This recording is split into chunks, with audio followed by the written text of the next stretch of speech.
3, 2, 1.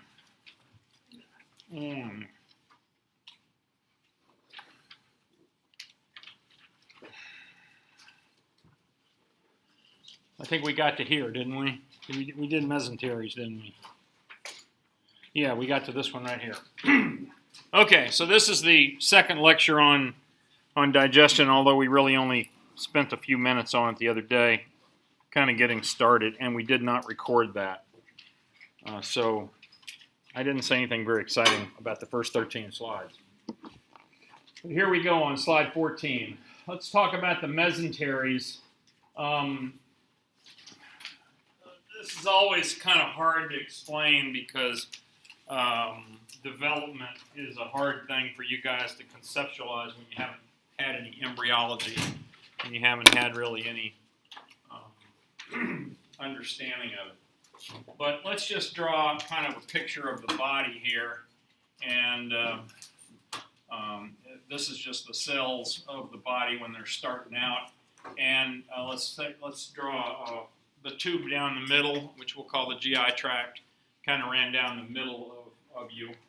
And of course, it was supported by a mesentery from the dorsal side, but it was also supported by a mesentery from the ventral side. So we had blood vessels going into the bowel from the front up here, the ventral side, and we had blood vessels going in from the back, the dorsal side. And what happened is that most of the ventral one went away. And so when we dissect our kidneys, you're going to see that the mesenteries, which supply the blood and the blood vessels up to the intestine, they all come in through the back. Okay? There's one little remnant of that old ventral mesentery left, and it's called the falciform ligament, or the round ligament up in front.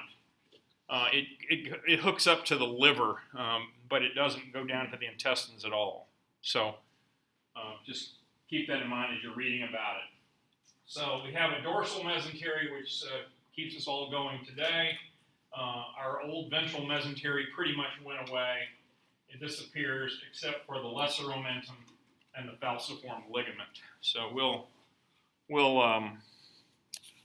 point those out in lab for sure. So here's kind of that same picture that I was trying to draw for you.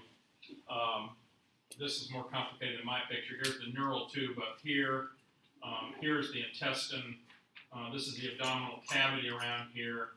And the dorsal mesentery persisted. The ventral mesentery pretty much went away. And off we go. Does that make a little bit of sense? I think it'll make better sense as we get the cats and look at them. All right. The lesser omentum is the other portion of the ventral mesentery that persists, and it is a piece of kind of a mesentery that comes in from the front that provides access for the blood vessels and the other structures entering and leaving the liver. So kind of the liver and the stomach have blood vessels running through this lesser omentum, and you will need to be able to identify the lesser omentum on your cats.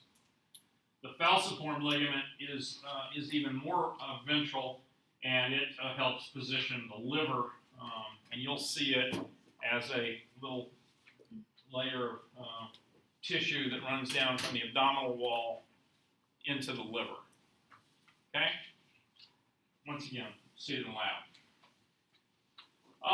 The dorsal mesentery, which is on the back side, forms this huge pouch that kind of hangs off the front of the stomach, and I think this is a pretty good thing to remember. It sort of hangs like an apron off of the front side of the stomach and the inferior borders of the stomach, and it has a lot of fat in it. Y'all have probably seen that in your cats already. But it's just this big fatty yellow apron thing, and we have one too. And we used to call it the policeman of the abdomen. It was just kind of not free floating, but it was only attached at the top end.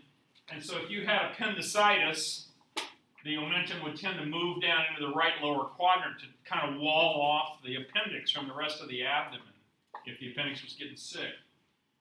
If it was diverticulitis, usually when you'd open the abdomen, you'd find that the omentum was stuck down there on your colon, your sigmoid colon down here in the left lower quadrant.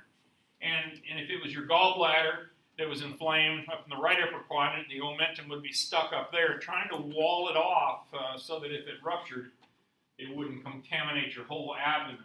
Of course, the fact of the matter is, before there was surgery and wonderful antibiotics, a ruptured appendix was 100% fatal. Ruptured colon from diverticulitis was 100% fatal, and certainly a ruptured gallbladder was also 100% fatal. So all of these diseases, which are now just kind of a minor pain in the neck, and you have to go in the hospital, maybe even stay for a few days, used to kill everybody. I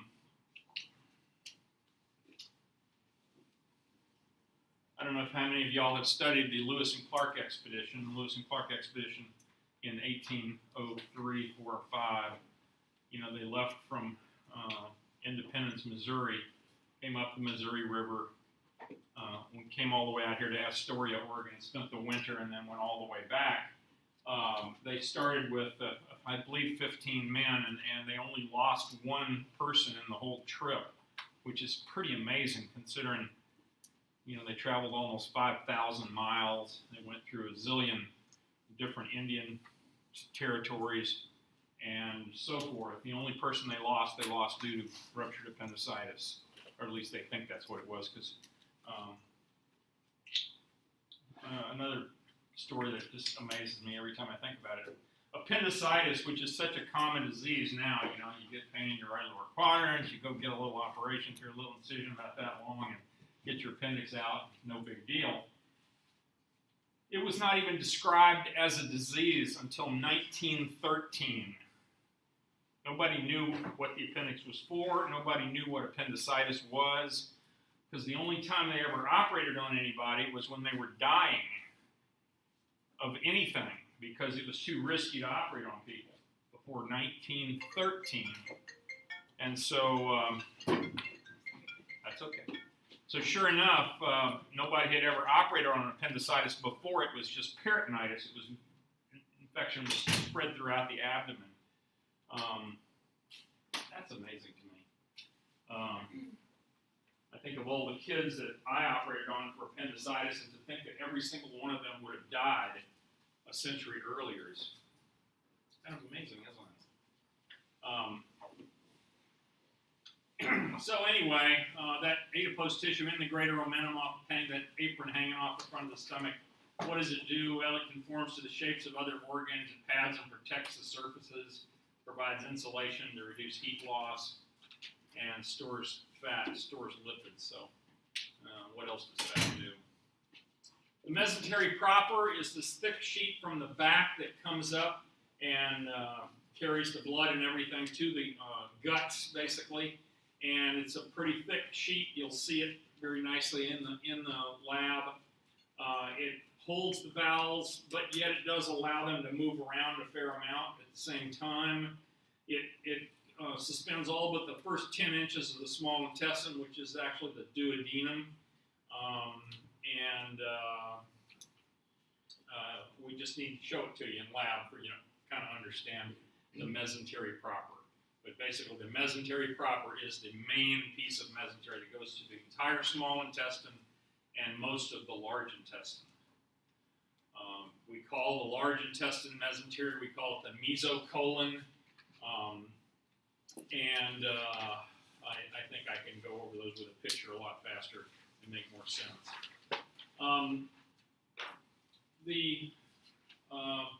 This is a picture of the abdomen here. Here's where that greater omentum hung from. They've cut it off in this picture, but it kind of is this apron that can hang down as far as the bottom of the abdomen there like that. It's been cut off in this picture. This is the lesser omentum here that used to hook into the front of the abdomen. It was part of the old ventral mesentery. It still supplies this part of the stomach and also the liver. Once again, we'll see that in lab. Here's the mesentery proper down here. It's the mesentery that supplies all of the small intestine, and I always call the mesocolon part of the mesentery. It's the same thing, just a different name. Mesentery supplies the ascending colon. This is the ascending colon over here because it's going up, and then the transverse colon here because it's going across, and then the descending colon over here because it's going down, and then the sigmoid colon because it's shaped like an S over here in the left lower quadrant, and then once it gets to the sigmoid colon, it heads out through the rectum because the rectum means straight, and it's nice and straight heading out. Now they've shortened this in this diagram here. There's normally, 5 times that much small intestine, and indeed the small intestine is much longer than the colon, even though it doesn't look that way in this picture. So here's, if you just disconnected all those guts, took them off, and looked at the mesenteries that were left, this would be the mesentery proper here, this would be the mesocolon, transverse mesocolon, descending mesocolon, sigmoid mesocolon, to the rectum. Rectum goes out of the peritoneal cavity, so we call that retroperitoneal. Right? Remember that word retroperitoneal, behind the peritoneum. And you notice there's 2 other things that are retroperitoneal.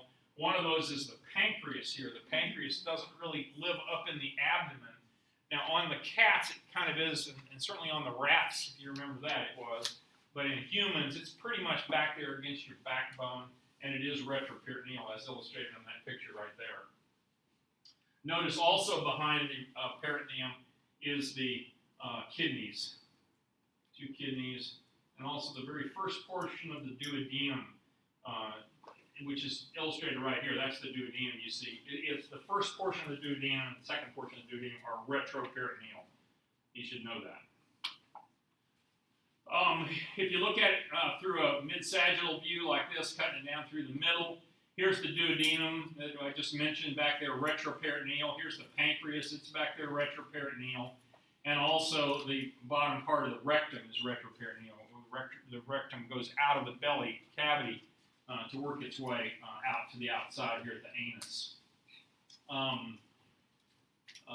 So this is the mesentery proper here, which has a bunch of branches sort of that allow all the loops of bowel to be suspended like that. Here's the sigmoid, here's the transverse colon. This thing that hangs down here is the greater omentum. It would look like that if you could take the layers apart. This layer coming back up and that layer going down are pretty well fused, so they're not as easy to separate as it might seem. Let's talk about the wall of the gut. The wall of the gut is pretty much the same all the way through, although every part of the bowel is a little bit different, but they all have these major layers. The mucosa is the inner lining, okay? It's a mucosal membrane. It's a simple, what kind of epithelium lines the gut? Simple,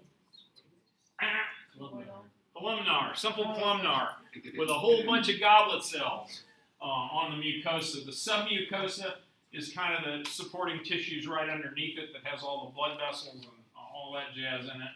Then there's a layer of muscularis on the outside, which is actually 2 layers. It's actually a circular part, round, smooth muscles that go around, and also a longitudinal part that runs lengthwise. I'll explain that to you in a minute. And then the very outside layer of all the loops of bowel is called the serosa. But we have another name for it too that you remember from 231, where we put the pins in it and said, what's the first layer that the pin goes through? And that is the visceral peritoneum. Right. So the serosa is the visceral peritoneum in the abdomen. Here's kind of a nice picture of that. This is a piece of small intestine right here. Notice there's a bunch of folds in it on the inside. Those are called plicae circulares. That's just to make more surface area, because remember, everything you eat has got to be absorbed through this mucosa here, and so the more mucosa you have, the better. You got more room to absorb stuff through. So you have these plicae circulares, which are then covered with all these big villi on the outside of it. Here's the submucosa extending up in there. This is where all the blood vessels, of course, come up and down through it. Because remember, epithelial tissue is always avascular. Remember? And so all the blood vessels are down here in the submucosa. This thing here is a gland. There's lots of glands in here that make mucus and make water. The green tubes illustrated here are lymph ducts that help pick up fat out of your intestine, also help pick up extra fluid. And then here's the two layers of the muscularis externa here. And these are smooth muscle, right? Not skeletal muscle, not cardiac muscle, smooth muscle, spindle-shaped cells, one nucleus per cell, in the middle of the cells, so forth. Notice that the inner layer is the circular layer, so it goes this way.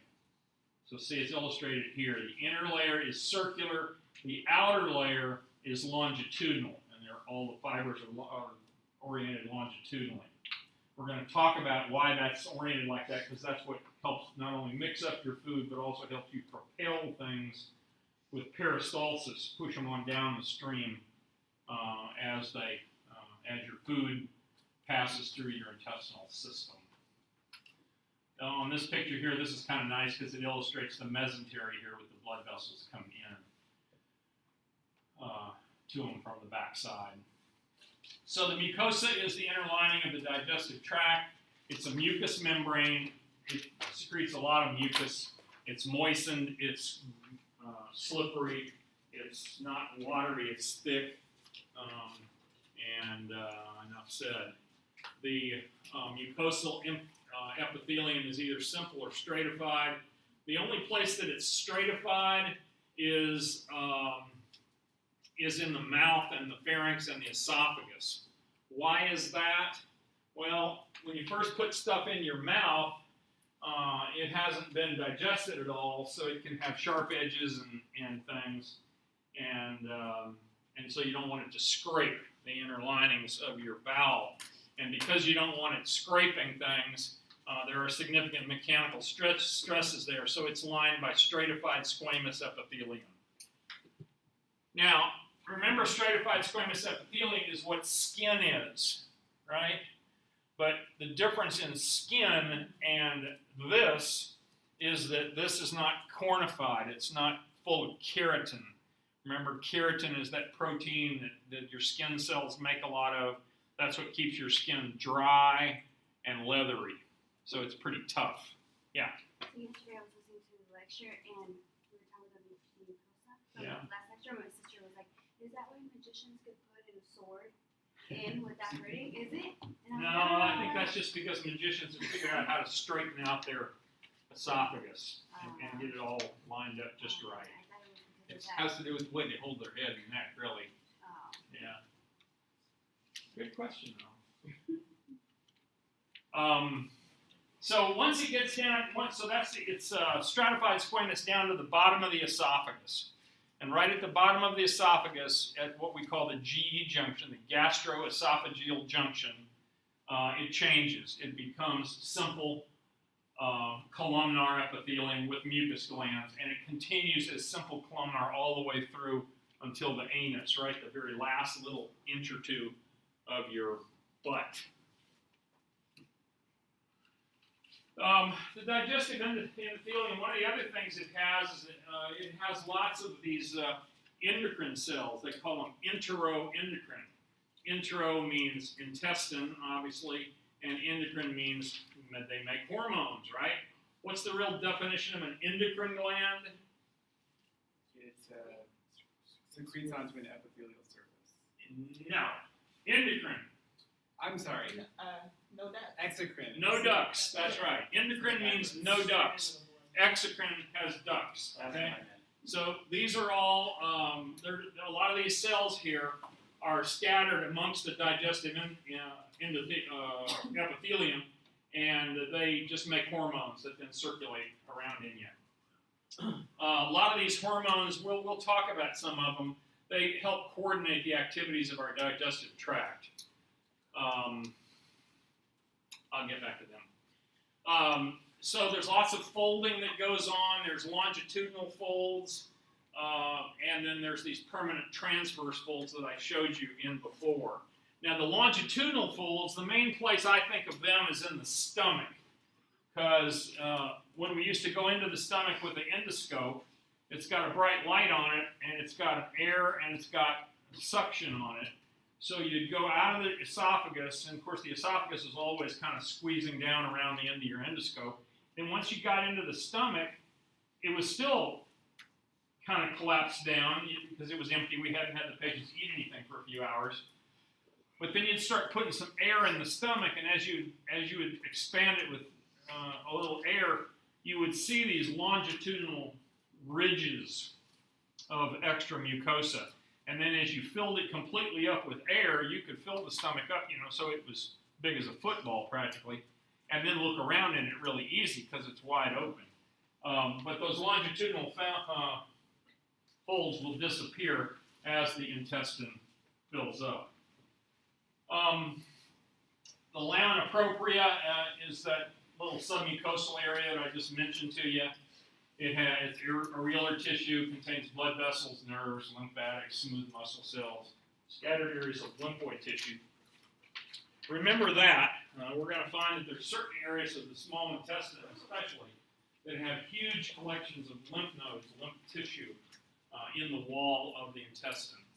And you'd have to think, wouldn't you, that of all the places it would be nice to have infection fighters, it would be nice in your intestine because it's a pretty thin membrane there between what's inside of you and what's outside of you, right? Because remember, the stuff that's in your intestine really isn't part of you yet.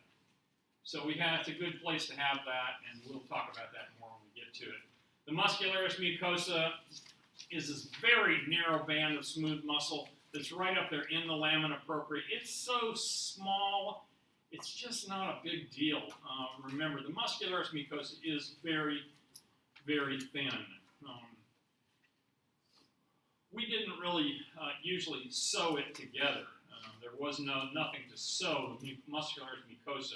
When you were sewing two loops of intestine back together, you didn't sew the muscularis mucosa. There just wasn't enough to it. You would sew the muscular layers out here, the outer layers, but not these inner layers. Let me go back to that. Yeah, I think I've said it. Submucosa, right below the mucosa. It's a layer of dense irregular tissue. Surrounds the muscularis mucosa. Remember that muscularis mucosa is incredibly thin. I'm not even sure why we talk about it much. It has some good blood vessels in it, lymph vessels, and this is where the exocrine glands may live. The exocrine glands of your intestine are things like the acid glands of your stomach. Your stomach, makes a lot of acid. We have a pH of about 1 or 2 in our stomach. That's pretty darn acidic, isn't it? And so keep that in mind. Then below the submucosa, there's this little thing called the plexus of Meissner, which basically is a nerve, a bunch of little nerves in there that help coordinate the squeezing of the muscles and so forth. Once again, I don't think you'll see that hardly under your microscopes at all. It's also very small. There are some parasympathetic ganglionic neurons in there and some sympathetic postganglionic fibers. Where do the sympathetic postganglionic fibers come from? Remember that? From the sympathetic chain ganglion, that's right. Remember, the parasympathetic have the long fibers that go all the way to the organs themselves. The sympathetics have short presynaptic junctions that go right to the sympathetic chain ganglion alongside the spinal cord, and then they send out the long fibers down there. So those are the sympathetic ones. All you're seeing is some postganglionic fibers. The sympathetic, the parasympathetics, you're seeing some little ganglionic neurons down there, because that's where the ganglionic, that's where the last synapse is going to occur. The muscularis externa is really the only muscle layer that's big enough for you to see, and it is divided into two parts, as I already showed you, the inner circular layer and the outer longitudinal layer. Now think about your intestine as this long pipe like this, and the way we push stuff down the pipe is by peristalsis. That's the name of the thing. So this piece of intestine squeezes, then this piece, then this piece, then this piece, then this piece, and that pushes the contents of your intestine on downstream. That's what accounts for the gurgling in your stomach when you're laying in bed late at night and you ate a big meal or something.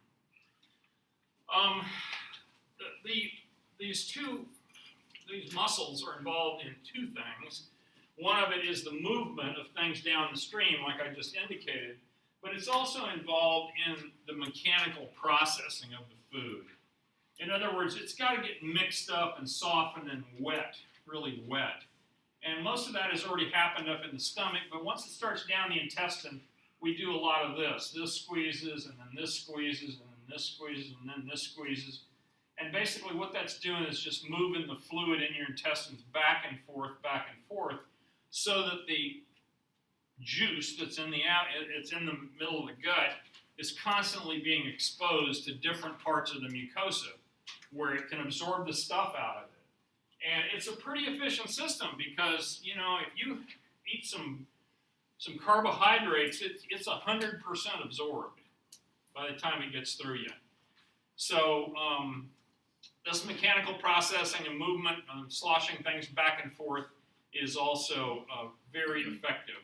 Now these movements are coordinated by this enteric nervous system.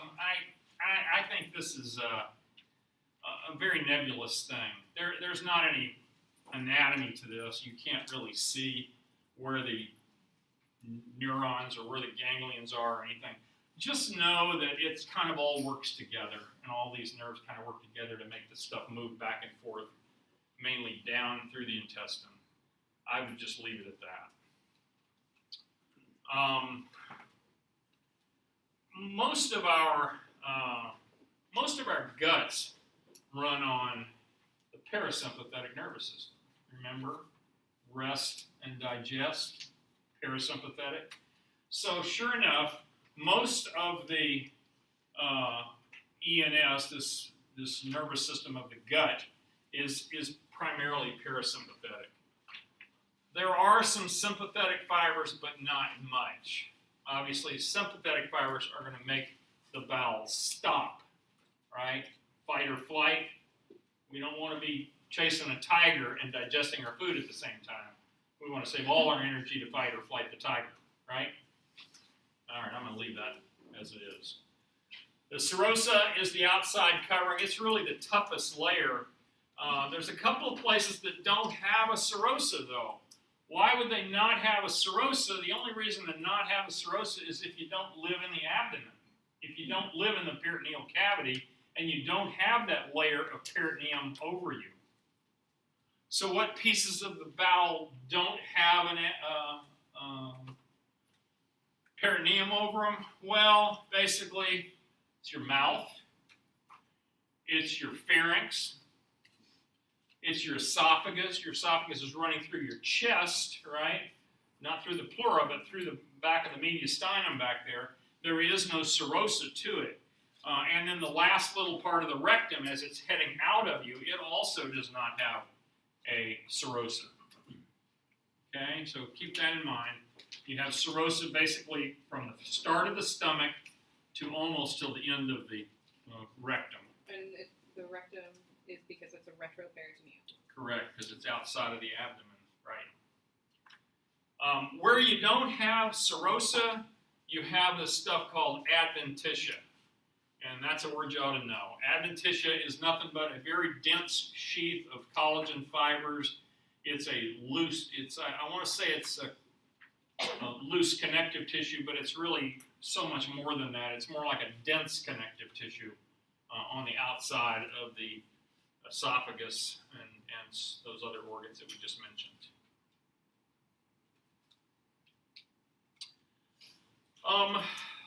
So how do things going down the bowel, I think I've told you everything you need to know about this already. There's this visceral smooth muscle, which is somewhat organized together and helps push things on down.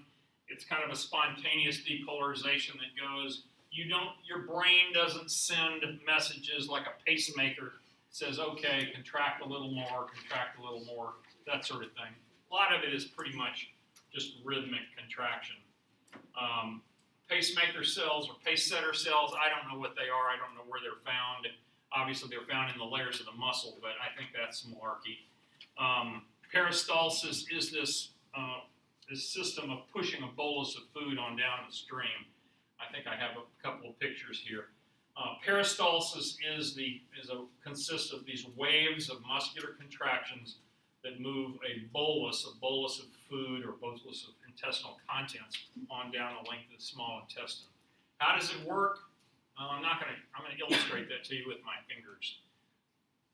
Let's do it like this. So here is a piece of intestine illustrated here, and you notice there are two layers. The outer layer is the longitudinal layer, and the inner layer is the circular layer. The circular layer is going around the bowel this way, right?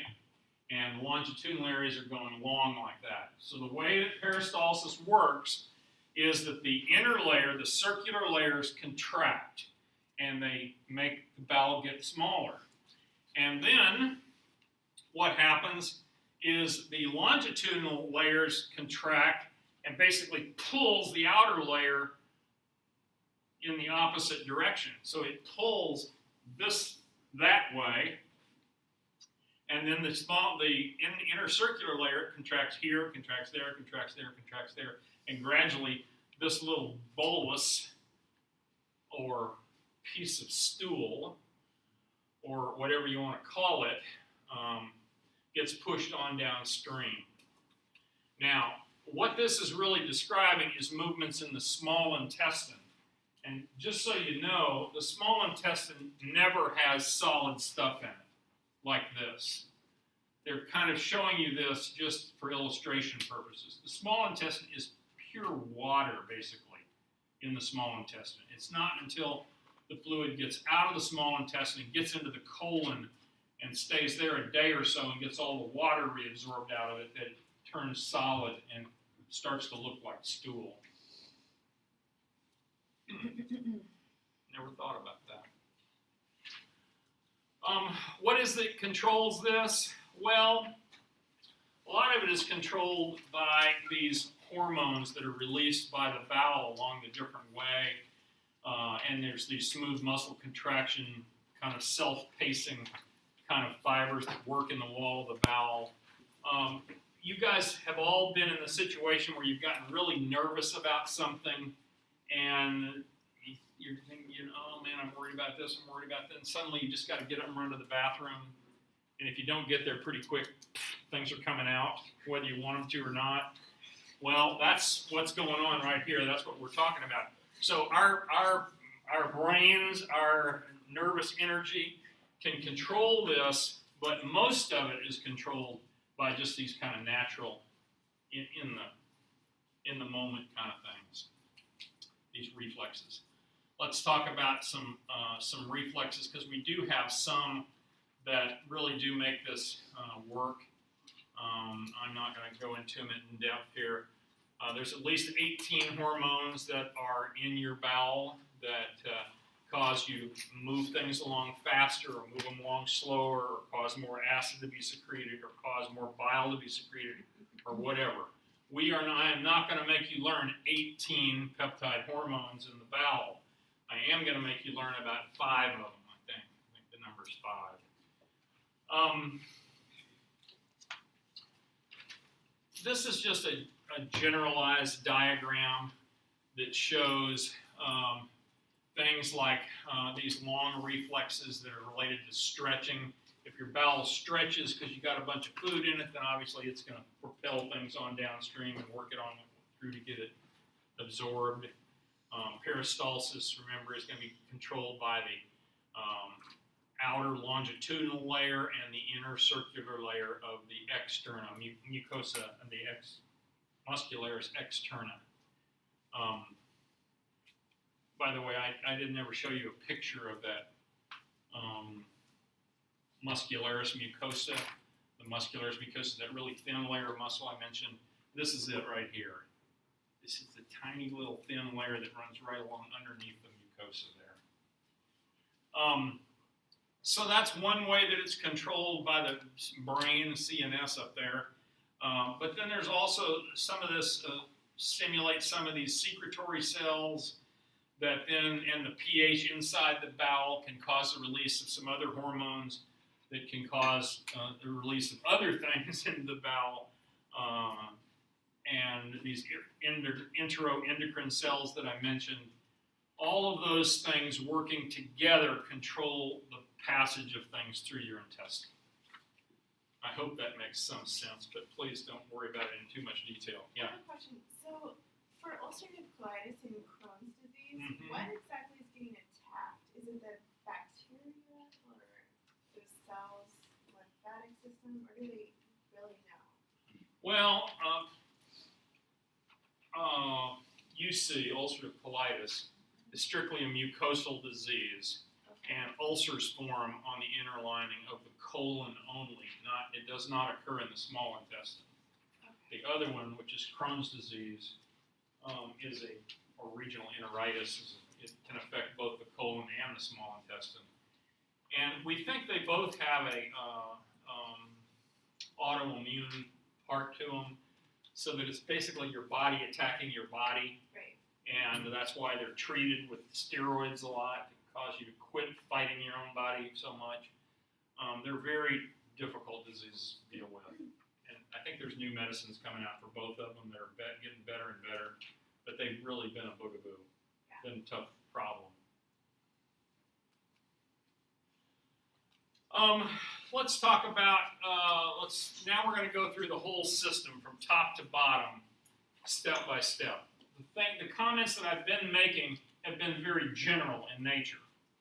And now we're going to go through the different areas of the bowel a little more carefully. Let's start with the mouth and think about what happens when you put something in your mouth.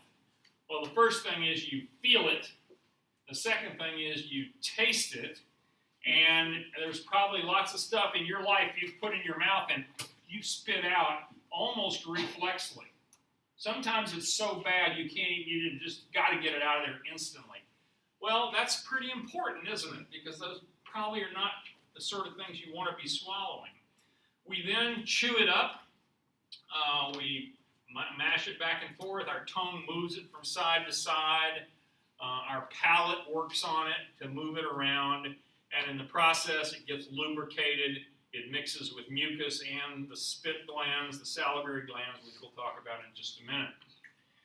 There is some digestion. Some of the actual breakdown of carbohydrates and lipids happens in your mouth. I think I told the story about the saltine cracker the other day. You put a saltine cracker in your mouth, and let it sit there and just chomp it up and let it sit there moist and mix with the spit in your mouth. In 5 minutes, it'll taste rather sweet, and that's because the starch, which is what a cracker is, gets broken down into glucose, and then it tastes sweet. The lining of your oral mucosa is important. It has to have a little protection, so it's stratified squamous epithelium. But there are parts in your mouth that are very thin, and they're non-keratinized, so they're not tough, very delicate. Inferior to the tongue is the most thin in your mouth. If you've taken your tongue and pulled it over to the side and looked at it in the mirror up close, you'll see just how thin the mucosa is on the undersurface. You can see blood vessels and everything right through the mucosa underneath there. That's also really important because we have learned to give a lot of drugs sublingually. SL means sublingual. People have heart pain, angina. They take a nitroglycerin, put it under their tongue, and the drug gets absorbed right through the mucosa of the underneath the tongue. Our cheeks have little pads of fat in them, and the buccinator muscles are the chewing muscles that we have out there as well. You remember those guys, don't you? The labia are called the lips. The lips, these lips right here. And basically, you have to remember that we have mucosa on the inside of our mouth, and when we have this little strip of tissue that you have to put chapstick on, right, to keep your lips from chapping in the winter, and then it becomes skin, right? So it's kind of three different mucosas right there touching each other. Never thought about that, did you? Has anybody ever put chapstick out here on your face? Not really. My kids. There you go. The vestibule is this place between your cheeks and gums where idiots put chewing tobacco. It's called the vestibule. You know, I've spoken against cigarette smoking a lot in this class, but I will tell you that 4 times worse than cigarette smoking is chewing tobacco. It puts the level of nicotine in your blood 4 times higher. Therefore, it's actually 4 times more addictive than smoking cigarettes. Chewing tobacco is the hardest thing in the world to quit. It's much harder than cocaine or heroin or anything. Because the level of nicotine you get in your body is just so high. I always thought it was an incredible experiment. Somebody decided one day to put a bowl of cocaine in a rat's cage, a bunch of rats' cages. It was a controlled experiment. And the rats would eat the cocaine until they got really high, but then they would stop. But if you gave them nicotine and put nicotine in a bowl, they would eat nicotine until they were dead. So nicotine is incredibly addictive, and when you get it, you just want more, and you'll take it till you're dead if you're a rat. And I think most humans would probably stop before that, but I don't know. I really don't. Plus, it's so damn gross. Ugh. Anyway, your gums are these things in your mouth that hold all your teeth. They surround the base of each of your tooth. It's called the maxillary bones is the bone that your upper teeth plug into, and your mandible is the bones that your lower teeth plug into.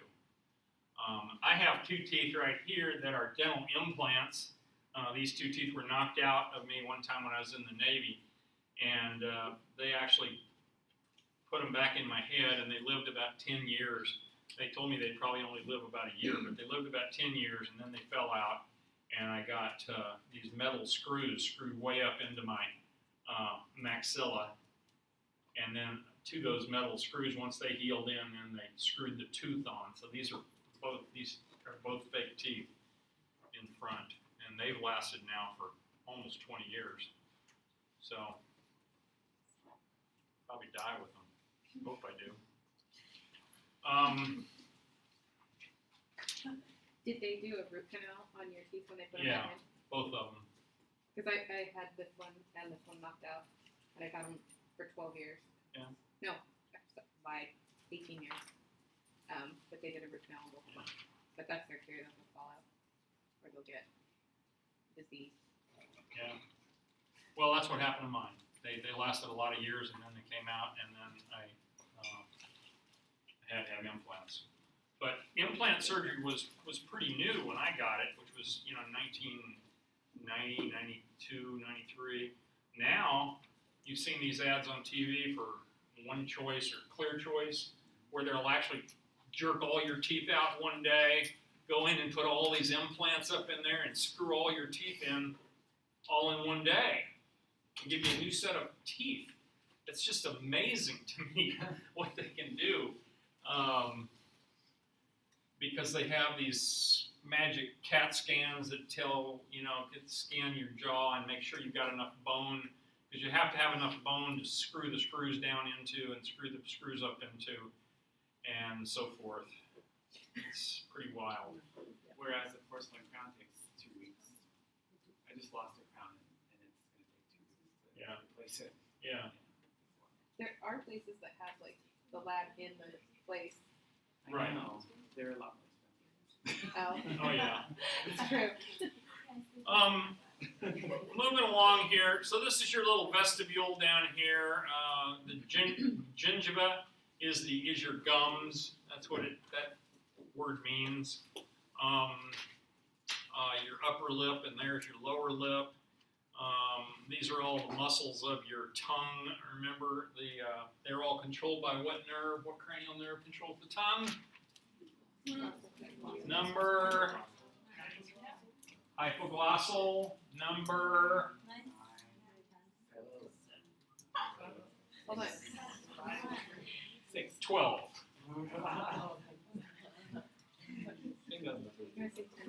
On Old Eleventh is towering tops. Finn and German viewed some hops. H, hypoglossal. Okay, so there's your tongue. Here's your palatine tonsil. If you've never looked at your palatine tonsils, you should. You can always see them if you just stick your tongue out a little bit. Please notice that here's your lingual tonsil down here, which is a tonsil that's actually kind of on your tongue itself. And you remove that. I think I'll leave it at that. They remove that one with the total.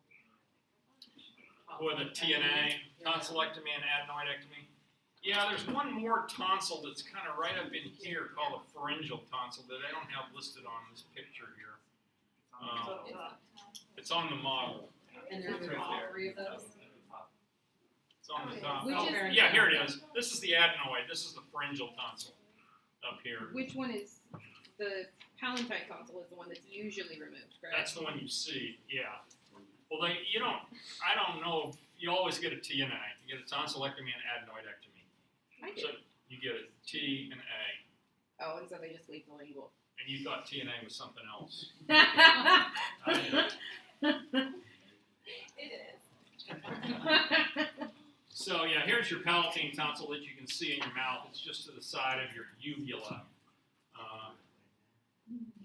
There you go.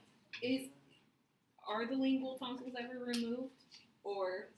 I don't think so. I don't remember ever hearing of that being done. It's a good question though. They don't interfere with the airway like these other guys do.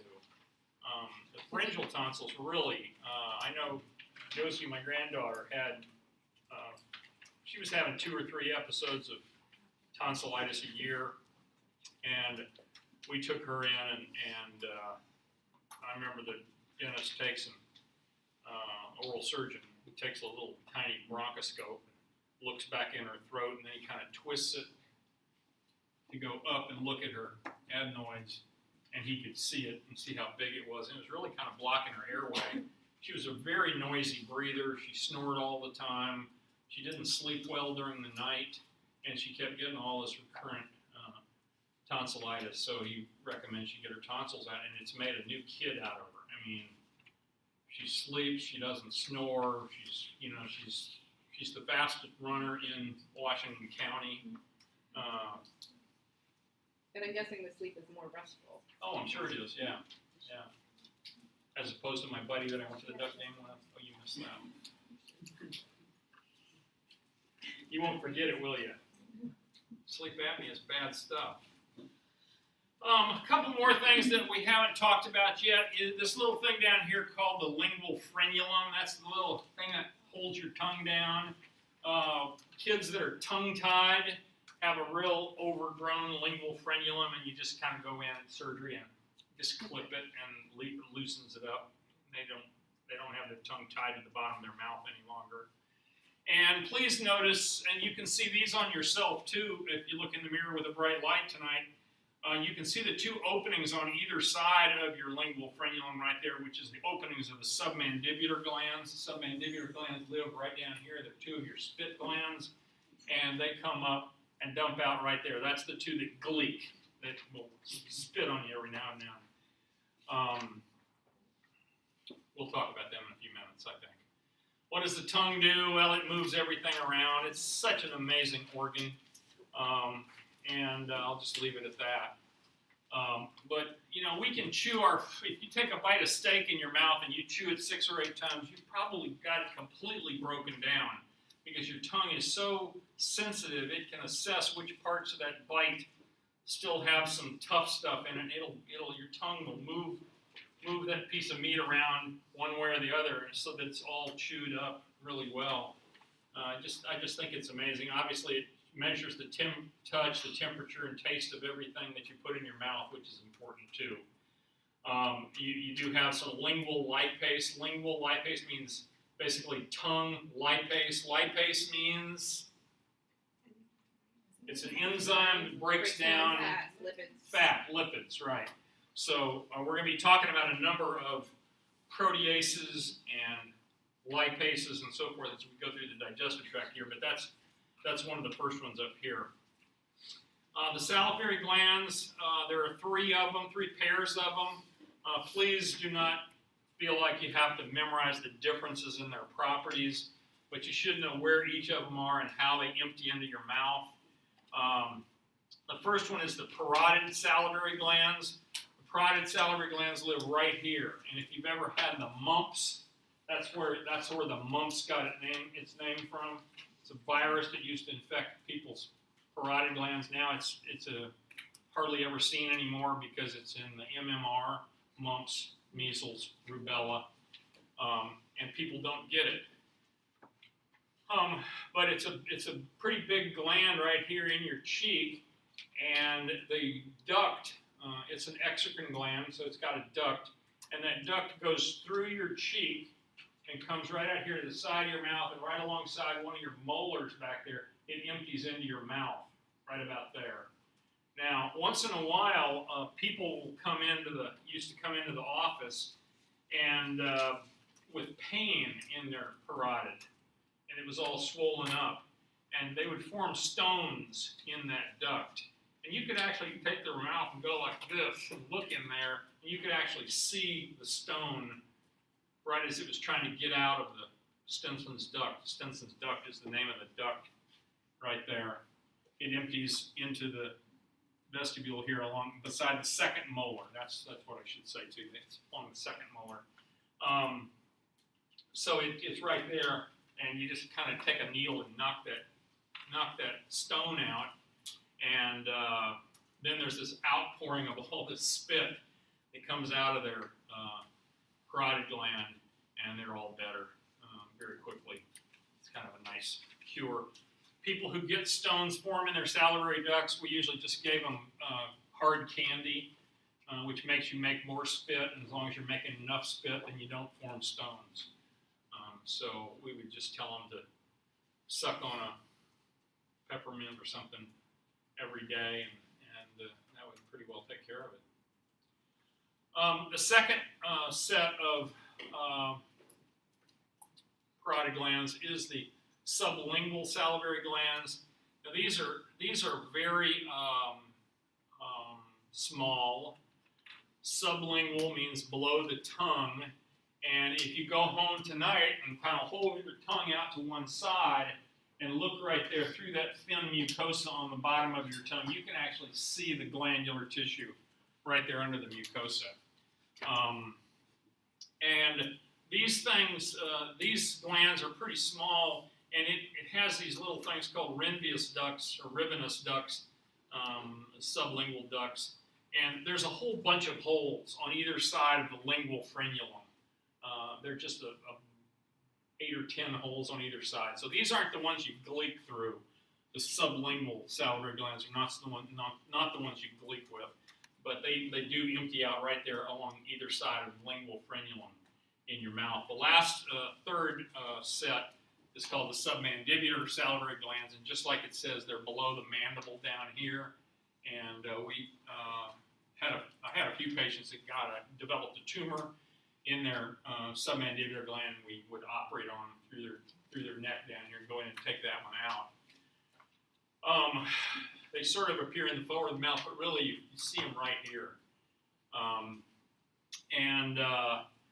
They make a lot of spit. These are the ones that have a single opening on either side, right behind the teeth, right here in front. These are the ones that you spit through, gleek through. They're called Wharton's ducts, but I don't care about that name. Just know they're from the submandibular gland, and they're called the submandibular ducts. As far as how much spit do you make a day? We make quite a lot, about 1.5 quarts of spit every day. I don't care if you memorize these numbers here, but most of it comes from the submandibular ones, the ones down here in your throat. The parotids, even though they're pretty good size up here, only make about a total of about 25%, and then just a tiny amount is made by those sublingual ones right under the tongue. So here's a nice picture of all 3 of them. Here's the parotid gland up here in your cheek. Notice the duct runs through your cheek and then empties in right alongside your second molar into your mouth. Here's the sublingual ones, the little tiny ones, and they dump out through a whole bunch of holes along the lingual frenulum there. And then here's the submandibular ones down here in your jaw, and they come up and drain out through the duct up here in front, which really isn't illustrated there very well. Or is it? I guess this is it. They're illustrating it right here, but it dumps out right up there in front. What is saliva? Pure water almost, 99.4% water. There's a little bit of electrolytes in it. There's a little bit of enzymes. The enzyme is mainly amylase. Amylase is breaks down carbohydrates. And I think that's enough. You know, as far as mumps is concerned, y'all probably don't even know anybody that's ever had mumps. Does anybody know anybody that's had mumps? My mom. Your mom did? I can tell you as a general surgeon, I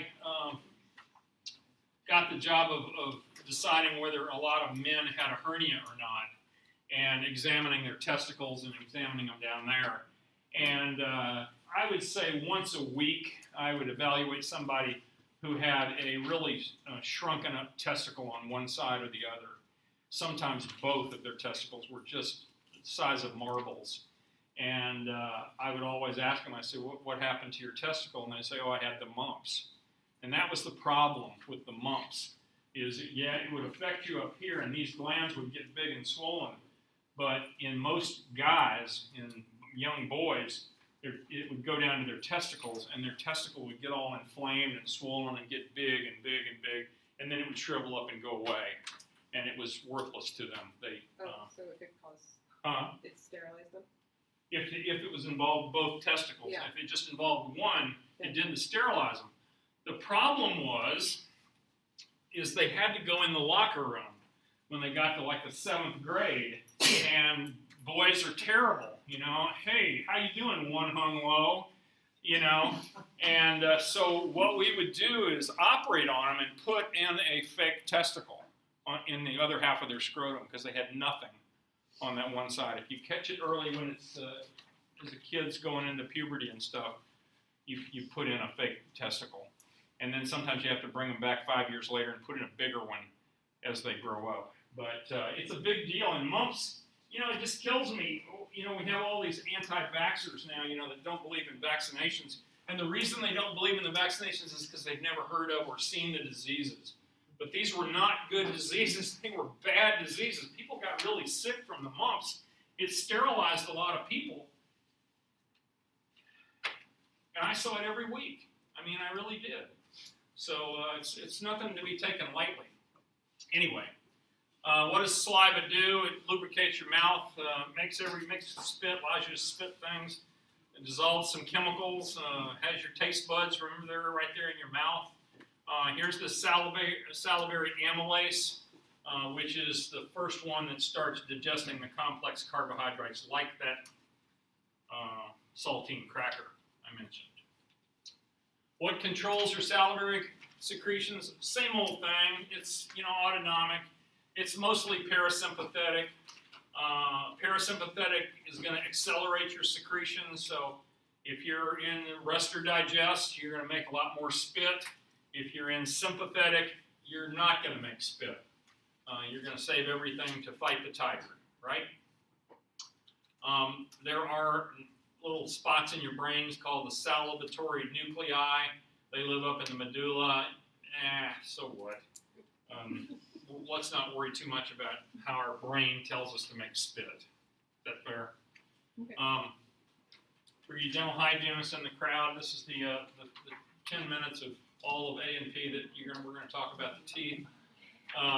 But the teeth are cool, and believe me, having gone through those two problems with those two teeth of mine, what a pain in the neck that was. It seems like I spent 100 hours in the dental chair for that mess, but anyway, yeah, I'm sure it wasn't that long.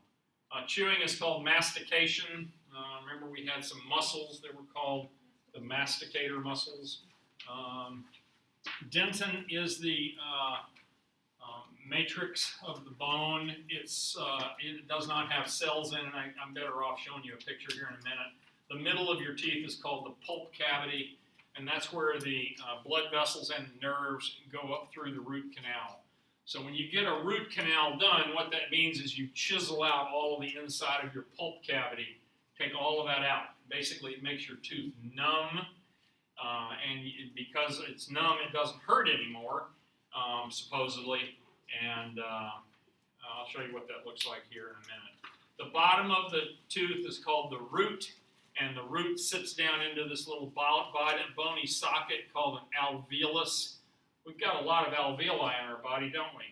And there's this layer of cementum that kind of cements it down in there. The crown of your tooth is the part you can see. It's the exposed portion of the tooth, and it projects beyond the soft tissue of the gingiva, the gum, gingiva gum. Dentin is covered by enamel. Enamel is the hardest substance known to man, and it's pretty amazing stuff if you think about it. I think we can say that the maxilla has the maxillary arcade, that's your upper teeth, and the mandibular arcade is the lower dental arch on the bottom. Here's what a tooth looks like if you cut it apart. So this is the bone out here. So this would be, if this is a bottom tooth, which it looks like it is. So this would be the bone of the alveolus, the bone of the socket here that accepts the tooth. And for the lower teeth, that would be the mandible. For the upper teeth, it would be the maxilla.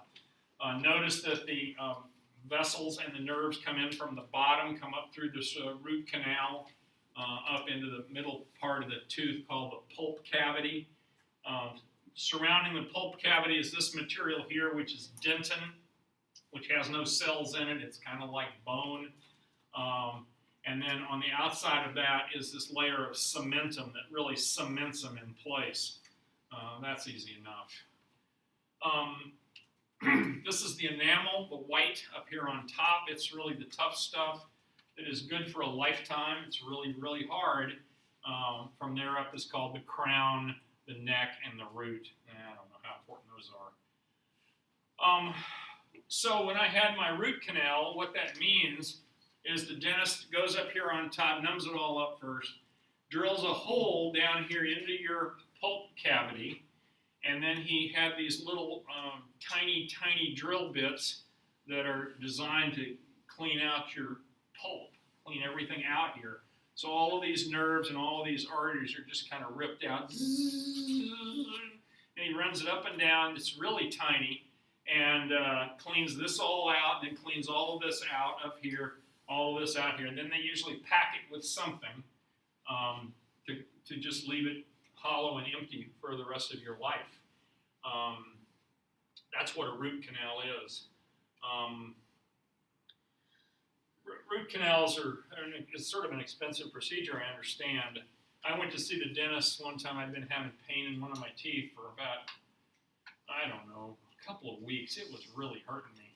And I went to see the dentist, and she was this really nice lady, and she said, well, sir, you have a bad tooth there, and you need to have a root canal. I said, really? She says, yeah. I said, yeah, you're just going to have a root canal. I said, okay, thank you. Would you schedule me to see the endodontist? That's what the endodontists are, the guys that operate on the inside of your teeth. They do the root canals. And she set me up for an appointment for about 2 weeks from then. And about 2 days from then, the pain went away.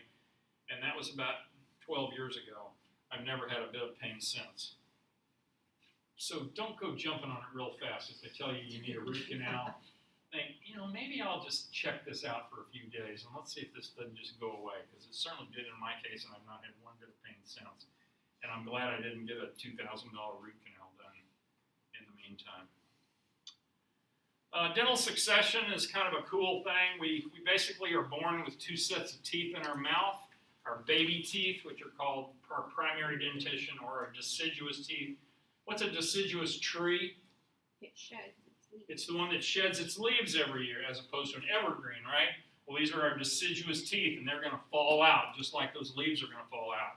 Our secondary dentition is our permanent teeth, and they come in and stay in.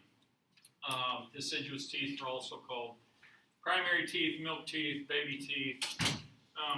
We basically have 20 baby teeth, 5 on each side, 5 up, 5 down on the right and left. Total of 20 baby teeth. I always remember you're supposed to get your first baby tooth when you're 6 months old and get 1 a month after that. That's about the normal progression for babies, if somebody wants to count. So here's what they look like. The ones in back are called molars. The rippers, the teeth that rip things off if we were meat eaters. There are cuspids out here, and then the ones in front are called our incisors. But then we get our permanent teeth. Baby teeth start falling out, and we get 32 permanent teeth. So you have 20 the first time around, you have 32 the second time around. 8 on each side, 2 incisors, 1 cuspid, 5 molars. 5 molars on each side, right and left. Wow. Some of those molars never do even hatch out. We call those wisdom teeth, right? It's usually your posterior molars on each side. I was going through this dental stuff when I was in the Navy, and about the last 2 weeks I was in the Navy, I went over to one of my dental buddies and I said, listen, I've never had my wisdom teeth taken out, and I've been told I should have them out because they're kind of growing, they're in sideways and they're way down deep in there. He says, oh, come on, we'll take them out Thursday.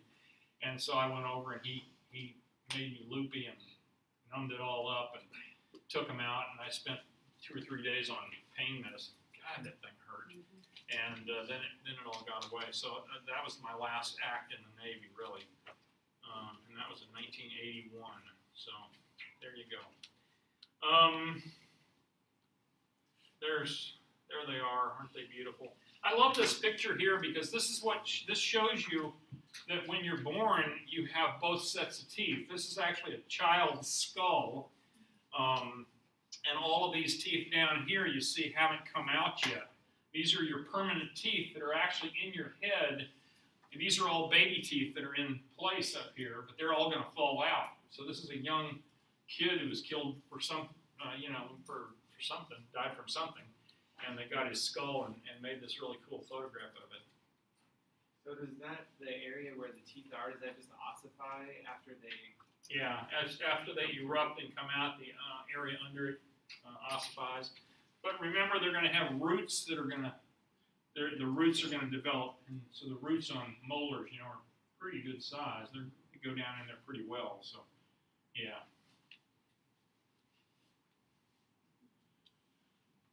Mastication is called chewing. The way we chew is we put our occlusal surfaces of our teeth together. Not only do they come down and crush, but they also go sideways and rip and tear to chew up our food.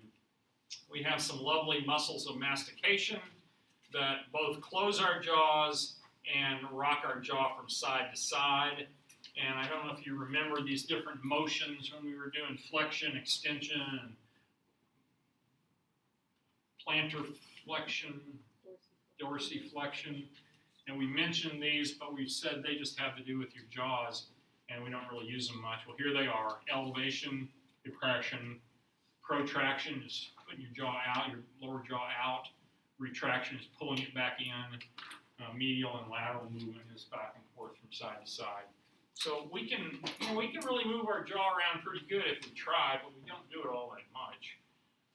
The pharynx is the next, after the mouth comes the pharynx. And the way to remember the pharynx is simply that it's the common passageway for both food and for liquids and for air. So when things go down the wrong pipe, they've gone down the wrong pipe because the pharynx is a communal area where both areas, both systems, both your respiratory system and your digestive system use it. Just to make things more complicated, we divide the pharynx into three parts. The nasopharynx is the nasal part. The oropharynx is basically the back of the mouth. And then the laryngopharynx is a little bit lower, just above the larynx. And obviously food is going to pass in order through the oropharynx and the laryngopharynx. It's never going to go through your nose unless you're snorting milk through your nose or something.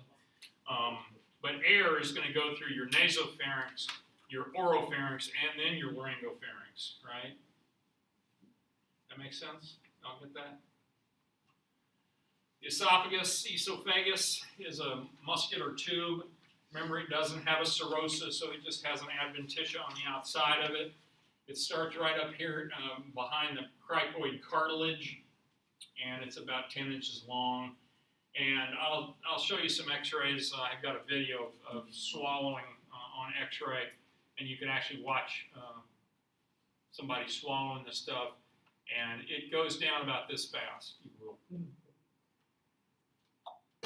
It's done. Food does not stay in your esophagus hardly at all, and then it's in your stomach, and I think we'll leave it at that. The esophagus has a resting muscle tone, and that's why we don't swallow a lot more air than we normally would, is that our esophagus is always kind of clamped down, and that helps so that when we're breathing, which we're doing pretty much all the time, we're not getting any air down into our stomach. Now, we can all swallow air intentionally, and we certainly get some air down in there, but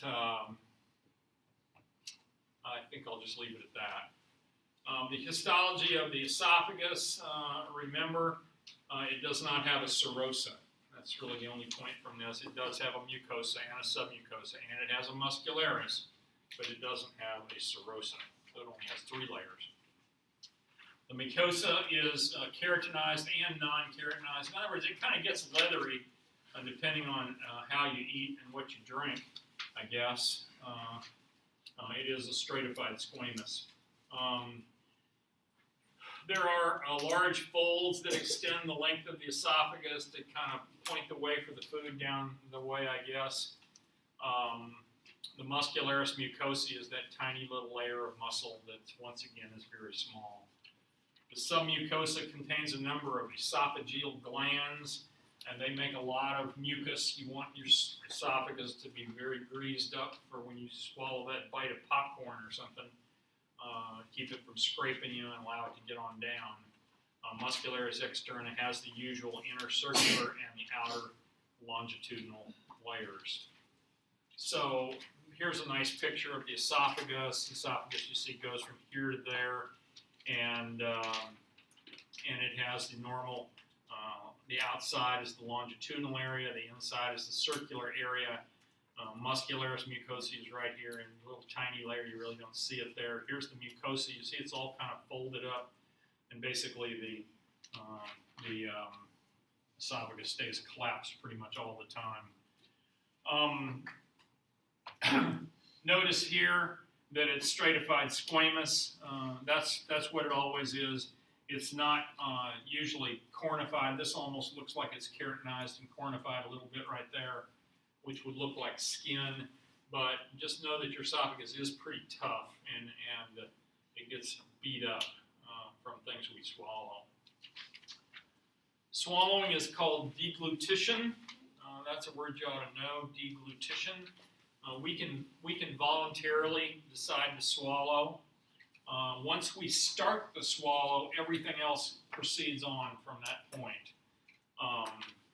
So we can initiate a swallow, but once it has started, then it goes on automatically.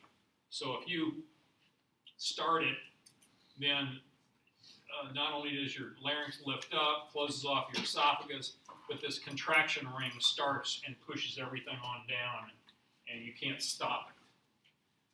So there's 3 phases to it. One's called the buccal phase. Buccal means cheeks and mouth, yep. The pharyngeal phase is when you push that food into the back of your pharynx, and then it starts down the esophagus, and once it's started down the esophagus, there's no bringing it back unless you can vomit really good. Here's kind of how it works. If this was a blob of food right here called a bolus of food, you notice that our tongue pushes that bolus of food to the back of our throat, and at the same time, it causes the soft palate up here to close off your nasopharynx. This would be nasopharynx up here, right? So because you don't want the food to go back up into your nose, and then your epiglottis, your trachea and larynx are going to push up against the epiglottis here to close this hole off because you don't want it going down this way either. So that's the first phase in the back of the mouth. Then you start to swallow it, you push it back into the pharynx, and by that time you see the epiglottis has closed off the trachea right there, and then it starts down, and once it's started, you can't stop it, and it's one wave of peristalsis goes right on down. Now, one of the important things to understand, which our book really doesn't talk about, but it's amazing because it's probably the most common symptom in all of America, and that is that when we swallow a bite of food, there's a muscle in the lower esophagus called the LES, the lower esophageal sphincter, which I don't think our book even mentions. But that muscle is normally kind of tight because you don't want the acid from in your stomach to wash back up in your esophagus because your stomach, remember, is very acid and your esophagus isn't really made to have acid in it. So that LES is important that it stay closed. And when you swallow that bite of food, what happens is as the food gets down to about here, the LES opens, food goes through into the stomach, and then it closes back. And you hope that it stays closed all the time. If it doesn't stay closed all the time, it leads to heartburn. Heartburn has nothing to do with your heart, but it sure can burn.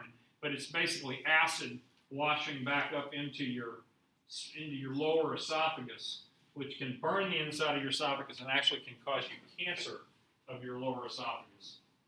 So it's a big deal.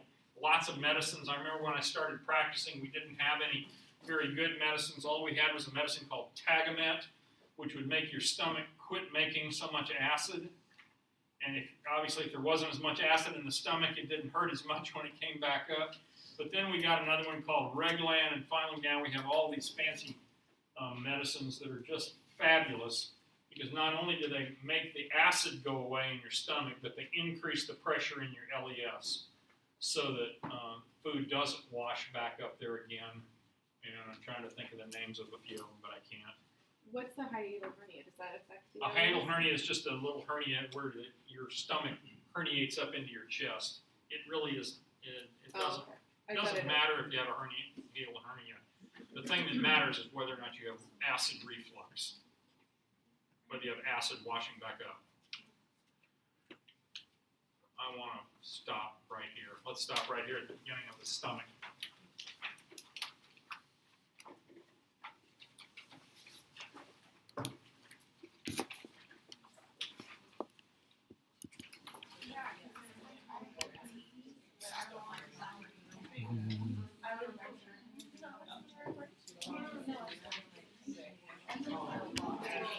Okay, here we go. This is the second lecture on the chapter on digestion. Let's talk about the stomach and the rest of the way on down through the GI tract, hopefully. The stomach is a pouch that holds quite a bit. That's why we can eat Christmas dinner or Thanksgiving dinner and put away a quart or two of food. And it sits there in our stomach and kind of gets mushed up and softened and then gradually, very slowly gets pushed out of the stomach and on down into the intestine. So what are the major functions of the stomach itself? They are to store the ingested food so we can eat a big meal at once, which was probably a very important thing in evolutionary times when maybe we didn't have food sitting in the refrigerator all the time. We had to go out and kill something, and then we wanted to eat 2 or 3 days worth of food at once. That's kind of the way it worked. It also breaks down the ingested food So what starts off as a hamburger that you've chewed up two or three times and it's down there, it still looks like a hamburger kind of. It gets mushed up and mixed with acid and digested chemically, and it just looks like dirty water almost by the time it gets pushed out of the stomach. It starts breaking down these chemical bonds. Both the acid that's secreted by the stomach breaks down some of those bonds, and the enzymes that are released. Remember, we started releasing enzymes in our mouth with our spit and our saliva that had amylases in it and so forth. The stomach also makes this thing called intrinsic factor. And you just need to know about this stuff, I have to tell you. Intrinsic factor comes up on every test. And know that intrinsic factor is only made in the stomach, but it really doesn't do anything in the stomach. It simply is made there, and then it mixes, and as it goes on down into the small intestine, it allows your body to absorb vitamin B12. Now, if you don't have any intrinsic factor, and you can't absorb any vitamin B12, we call that pernicious anemia, and people can get very anemic from that. So you need to know intrinsic factor, pernicious anemia, stomach. Now, I have to tell you that in the real world, most of the time, most of the folks who get pernicious anemia have either had their entire stomach removed for tumor surgery or some kind of surgery, one reason or another, so they don't have any stomach to make this stuff, or they have a terrible gastritis, which is a irritation and redness and swelling and dysplasia almost of the wall of the stomach, and they don't make any intrinsic factor. So it's always a real problem with the stomach that leads to pernicious anemia, vitamin B12. I also have to tell you that when I first came to the Dalles, I noticed that there was this family doctor that was in the same building as me, and he was like 80 at the time, and he just wanted to keep practicing medicine, and he had this big stream of old ladies that would come in and visit him every day, and he would talk to them and pat them on the back and check their blood pressure and give them their B12 shots. He gave half of the town a B12 shot. And I don't know what he charged for it. It was probably not all that much, but it was enough to keep them coming back. And it was totally a placebo because people don't really need a bunch of vitamin B12. But he would give it to them, and it'd make them feel better. So he was Dr. Feelgood. And it made him a living. I bet there's probably one person out of 100,000 that is actually B12 deficient. It's a very, very rare problem. Like back in those days, you couldn't measure anybody's B12 level. So why not give them a little if it doesn't hurt anything, huh? It's kind of like HRT, hormone replacement therapy. Because at the same time they would come in and get their B12, he would also renew their estrogen hormones and their female hormones, and that would make them feel better. And their husbands would love it because they were all hyped up and wanted to have sex, I guess. But, you know, we also found out later that we were killing lots and lots of those ladies by giving them extra estrogen. Anyway, we live and learn. Regions of the stomach, I think this is pretty silly. The stomach is kind of shaped like this, and I think our book kind of describes this as the cardia. The cardia is up here closest to the heart, and this is the fundus out here, and the body is all in through here, and then there's the pylorus, which is the distal part of the stomach down here. This is pylorus. Now the pyloric muscle is this little muscle that's right here in the wall of the pylorus that really controls the food leaving. So it pretty well snaps shut when you eat a big meal, and it stays closed for about 2 hours, and then you gradually start spitting it out into your small intestine. It's very important that you not spit your food out too fast into your small intestine. If you do, that leads to what is called dumping syndrome. Dumping syndrome is when your stomach empties too fast and you get all this high calorie, high protein highly concentrated, highly osmotic stuff emptied into your duodenum and going on down your small intestine, and it makes people feel really lousy. It usually gives them really bad diarrhea all of a sudden as well. But anyway, that's the real value of your pylorus. Here's a nice picture of it, better than mine. But this is your cardia up in here, right where your esophagus empties into it. Fundus is out here, body of your stomach out in here, and then the pylorus, or the also called the pyloric antrum, is down here. Pyloric antrum is kind of different, as we're going to learn, because that's the part that makes gastrin, which is a hormone that helps control all of this.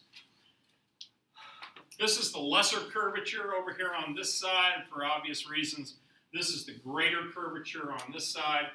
Now remember, the lesser curvature over here has the lesser omentum attached to it. And remember, the lesser omentum, the stomach used to lay in here like this, and the lesser, or correction, like this, and the lesser omentum used to be part of the ventral mesentery. Remember that? Okay. Not a big deal. It's in embryology kind of thing. The stomach has big rugae, these big folds in the wall of the stomach, which will go away. When we used to endoscope folks, you'd put the scope down in their esophagus, and you'd advance it on down, and then you'd get to the stomach, and the stomach would pretty well be collapsed around your endoscope, and you'd push the little button, and you'd fill it up with air so that you could look around really good. And as you filled it up with air, you could see these rugae just kind of flatten out and go away. And that's really what they're there for. They're there to allow the stomach to really expand in size. The stomach has 3 layers of muscle as opposed to every other part of the intestine, which really just has 2. It has an oblique muscle layer. So it has a circular layer, goes around. It has a longitudinal layer, which runs lengthwise. And the one extra layer that the stomach has is called this oblique layer that runs at an angle. Now the stomach is, what it does is it just sort of sits there and mushes your food and gets it wet and makes a bunch of acid and stuff and enzymes that are mixing with the contents of your stomach as you're starting to digest your food. So the stomach, probably more than any other part of the intestine, just mechanically mixes, moistens, and starts to break down the food. The stomach almost absorbs nothing. Almost nothing is actually absorbed through the wall of the stomach into your body. That all takes place down in the intestine, so keep that in mind. But the stomach does have a very thick lining of mucus, because remember, the stomach is going to have a pH of about 2. It's very acid, hydrochloric acid secreted by the wall of the stomach. And if it weren't for the fact that the entire stomach makes this massive amount of mucus, basically the acid never touches the wall of the stomach, because there is always a really thick layer of slimy mucus on the inside lining of your stomach. And any of those of you who have ever vomited have probably experienced that. You can see it. It's really moist and slimy, and it tastes like hell. It's really acid, and it's just enough to almost make you not drink that much again. Right? Anyway. All right, so I think we've been over everything here. Here's the duodenum. The duodenum starts right after the pyloric sphincter muscle. And I think I'll move on. So the smooth muscle of the wall of the stomach is basically the muscularis mucosa, which is that little tiny, tiny layer of muscle that's right up in the mucosal wall almost, and the big muscularis externa. It's the big, thick layer of muscle on the outside. But remember that it has this extra layer of oblique muscle in addition to the circular layer of muscle on the inside and the longitudinal layer that's outside of that to help mush the food up. The histology of the stomach, looking at the stomach under the microscope, and you all ought to do that, It's always a simple columnar epithelium, which is true of all parts of the intestine from the stomach on down to the anus, really. It's all simple columnar. The esophagus itself is stratified squamous. It's not cornified like your skin, but it's stratified squamous. And so there's some slides over in the lab that you ought to look at. They're called the GE junction slides. GE is the gastroesophageal junction, where the esophagus meets the stomach. And as you're looking at those, you can see that the esophagus end is stratified squamous, and then it just comes to a point, and then boom, it becomes columnar, and that's the lining of the stomach. So it's something you can see very nicely. The epithelium of the stomach is really just covered with this secretory sheet of this mucus that covers the interior surface of the stomach. Within the stomach, things you can see on the microscopic include the gastric pits, which are these little shallow depressions that open onto the gastric surface. There's lots of mucus cells down in those pits that are actively making new cells and replacing the stomach wall. Because the stomach is kind of a hostile place with all of its acid, the lining of the stomach is continually being replaced, as it says there, actively dividing and replacing superficial cells. The gastric glands are mainly in the fundus and the body of the stomach, and they go down into the lamina propria. There are several kinds of cells. I don't believe you can tell the difference looking at these under the microscope. I can't tell the difference between which cells are parietal cells and which cells are chief cells, but you just need to know that those are two of the kinds of cells that make a lot of the fluid that's secreted into the stomach. So here's a nice picture of the microscopic diagram of the stomach. And once again, longitudinal layer on the outside, circular layer on the inside, and then inside of that is these oblique muscles that you see kind of scattered through there. Here's that muscularis mucosa, that little tiny layer of muscle that's up in right at the level of the mucosa almost. This is the lamina propria coming up in each one of those in between.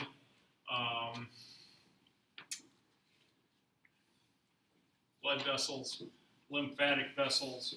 I think we can end it at that.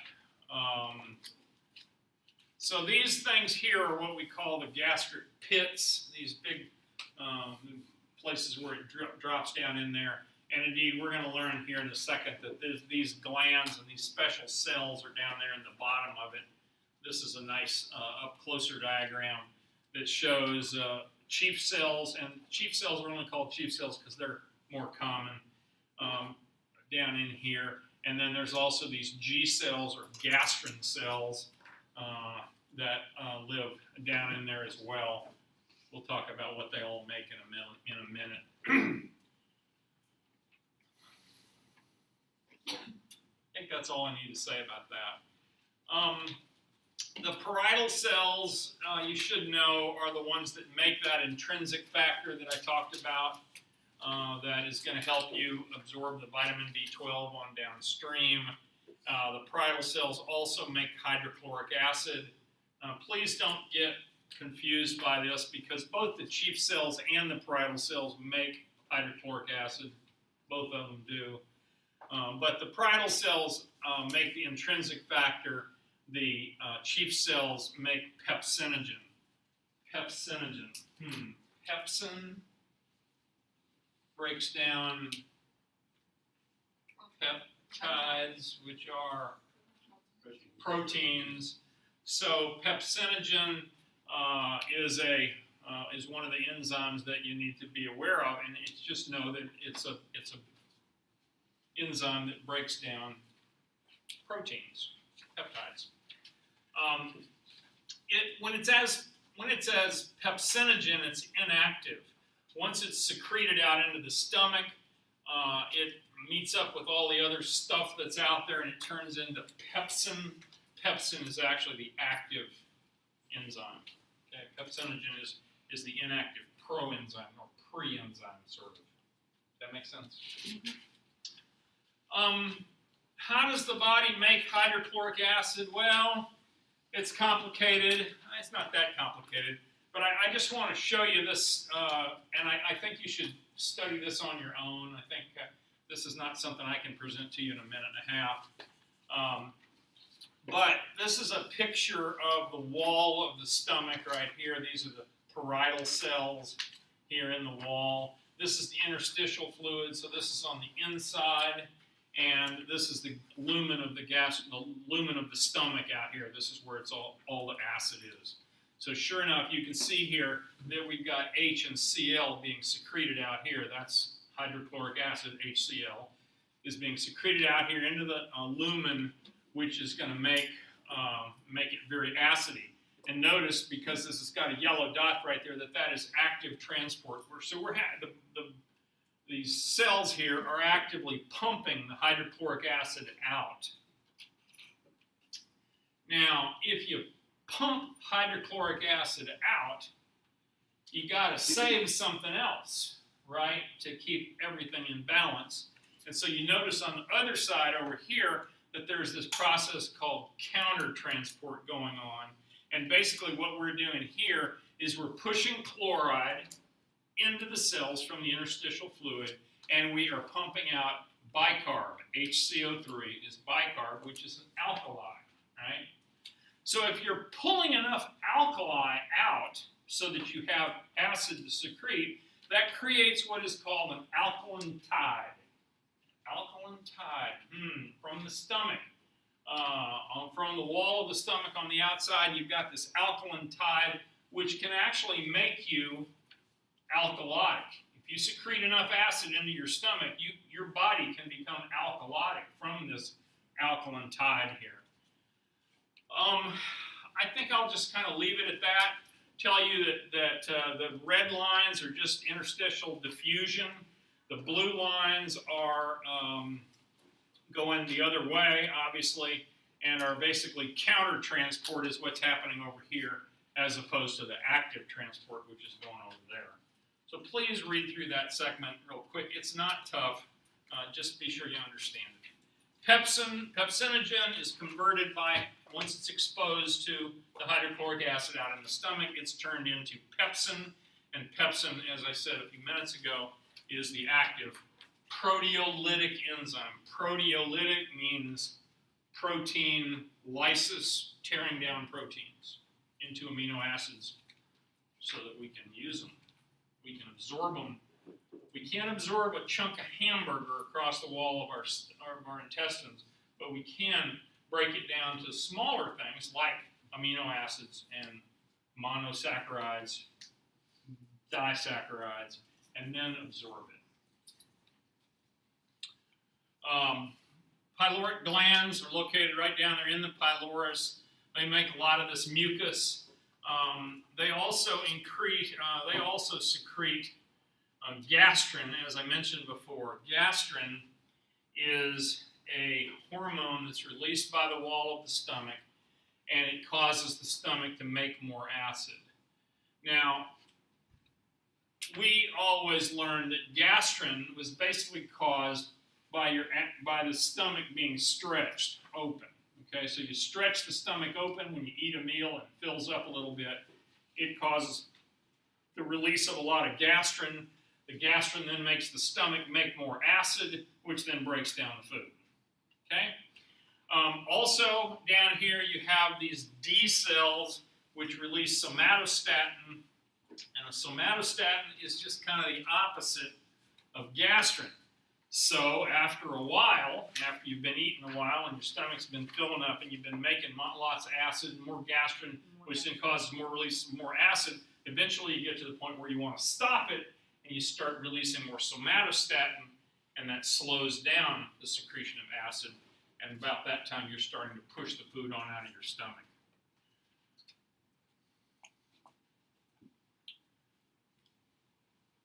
What is it that controls the secretion of gastric acid?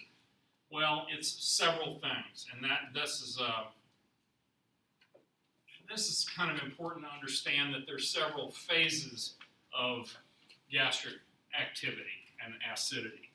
The first phase is called the cephalic phase. And I can tell you, and I bet this is true of all of you, if you've got a really good restaurant that you really like, when you walk in the front door and you think, oh man, I'm getting ready to have a great meal, and I'm looking forward to this, and your lips start smacking a little bit, and you've got extra saliva being made, and sure enough, your stomach is starting to make acid at that point, simply thinking about it.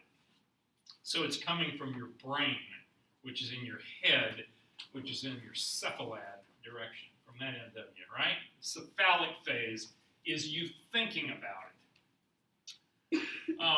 The gastric phase is the second phase, and that's when you've sat down at that table and you've taken a few bites and you're eating the potatoes that came with it and the broccoli and all that stuff, and sure enough, your stomach starts to expand.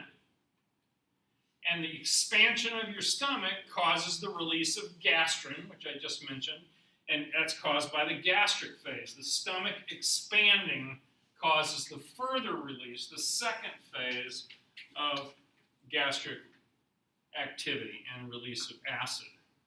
And then finally, you have the intestinal phase. Now, what do you think happens in the intestinal phase?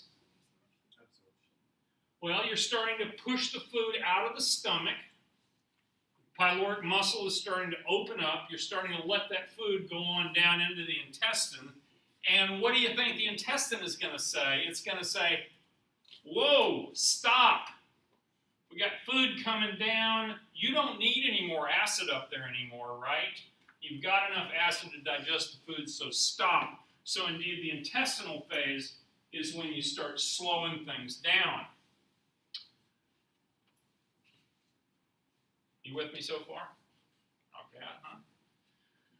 Here's a diagram to help explain this. I think I've touched on all of these little issues, but basically, the cephalic phase runs through the vagus nerve. You remember vagus nerve, number 10?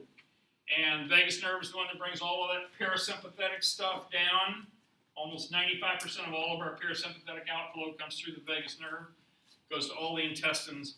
Well, sure enough, here's your vagus nerve. It's bringing it down from your brain. You're thinking about that food. It's signaling the mucus cells, the chief cells, the parietal cells, and the G cells to make more mucus, to make more pepsinogen, to make more acid. You are getting hungry. You are getting ready to eat, and your stomach is starting to secrete, getting ready for it.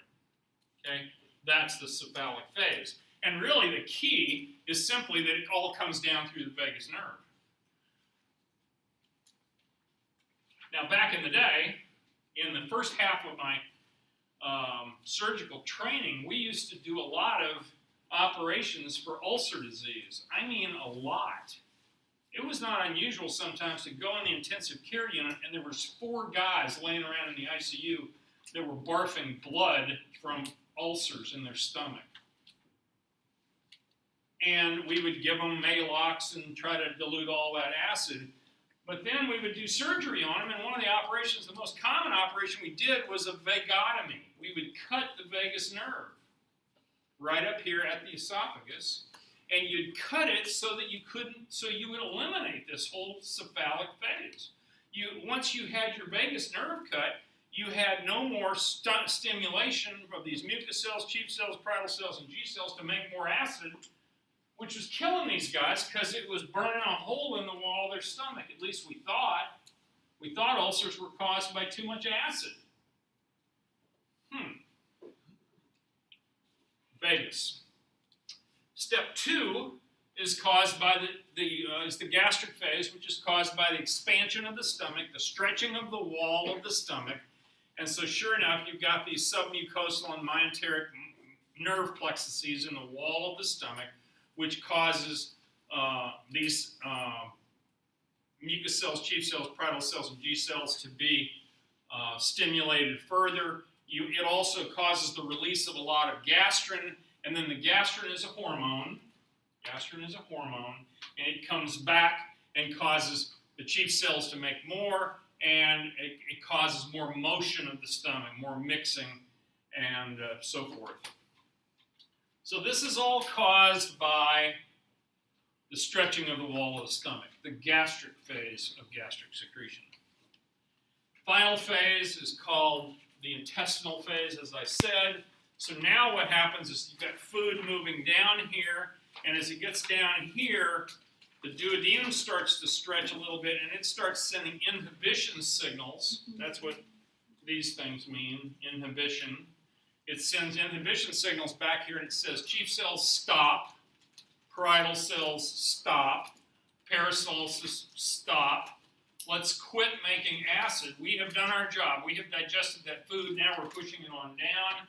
And as we push it on down, we secrete a couple more hormones, 3 more. One called CCK.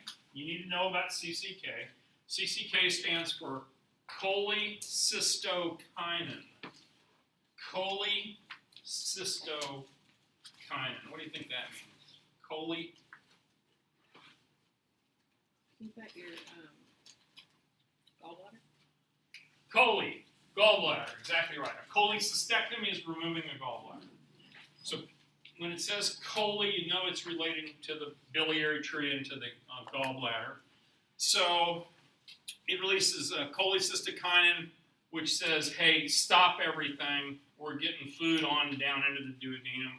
It's releasing GIP, which is gastrointestinal vasoactive peptide, and it's sending messages back here to inhibit all of these things. And suddenly, you've got a decreased pH here in your duodenum. You've got this acidy stuff that you had up here in your stomach, right? And now it's going down into your duodenum, and your duodenum is saying, oh, crap, it's so acid down here. What can we do to make it less acid? And so sure enough, your duodenum has these sensors that note the fact that it's decreased pH down here. It's becoming decreased pH means more acid, right? And that causes the release of secretin. Secretin, there's another hormone you need to understand a little bit about. Secretin says for something to secrete. Any ideas what you might be wanting to secrete all of a sudden? Buffers, that's a good point. Now, if you've got acid pouring in and you want to make a bunch of buffers, well, what makes buffers? What makes an alkaline solution that we can dump into our duodenum that will neutralize that acid?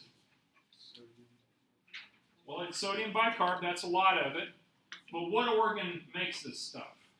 Pancreas. The pancreas, that's right. The pancreas, remember, it lives right in here, and it gets, when the acid comes down here, it signals to the pancreas, hey, we need some more of that pancreatic juice. Pancreatic juice is very alkaline. Very alkaline. It also has a bunch of digestive enzymes in it, but it's very alkaline, and so you've got acid coming from here, you've got alkaline coming from the pancreas dumping in at the duodenal papillae right along in here, which is where the pancreatic duct enters into the duodenum. You've got all of that decreased fluid coming in there that neutralizes the acid, so that by the time the fluid gets to about right here where the CREAS is, it's neutralized. It's gone from a pH of 1 to a pH of 7. It's neutral. Okay? Secretin is the hormone that is released by the wall of the duodenum in response to acid that tells the pancreas to make a bunch of pancreatic juice, which is alkaline, dump it in, to mix with it to neutralize everything up cool. Okay?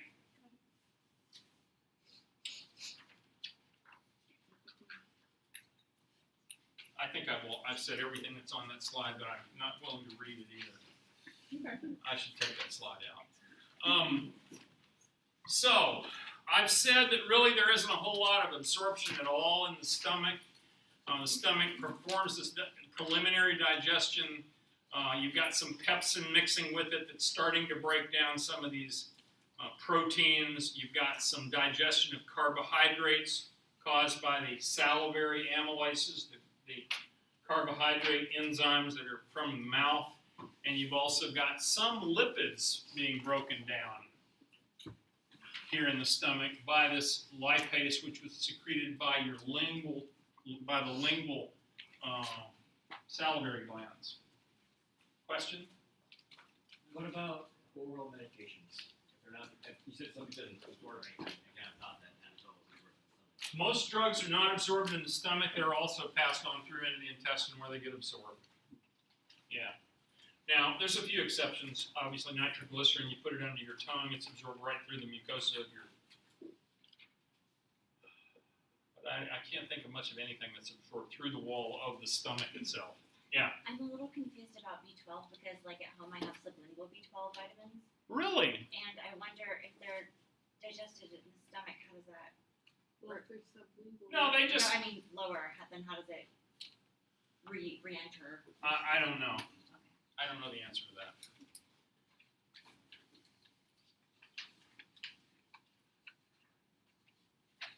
Are you thinking about it? I'm thinking about it. I'll try to look it up. I don't think it's absorbed through the wall of the lip, though. I mean, of the mouth. It could be. They tell you to take them and put them under your tongue. That's cool.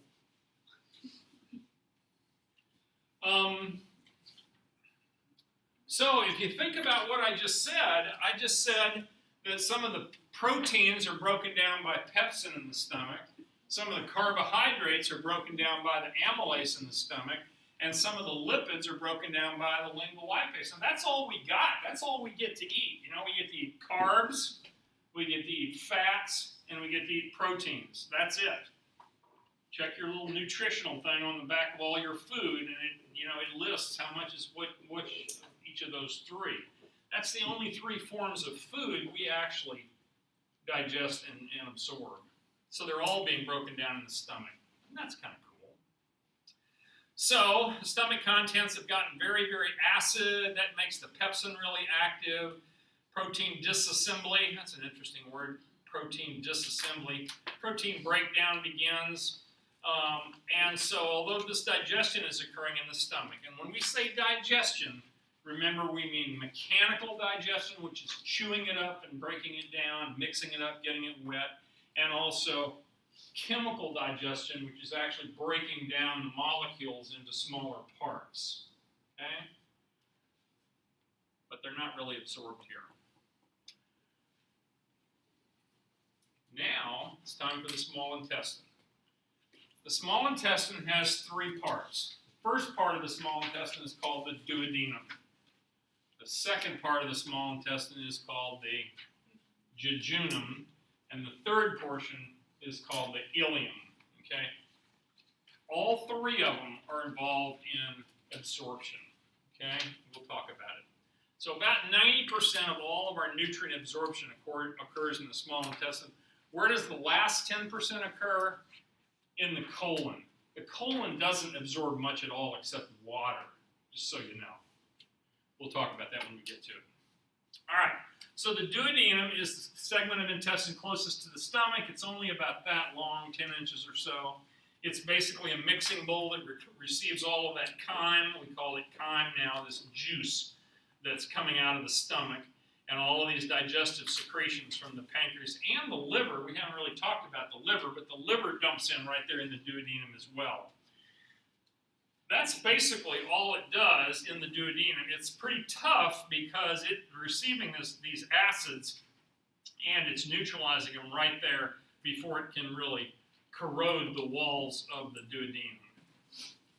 The jejunum is the middle segment. It's about 8 feet long.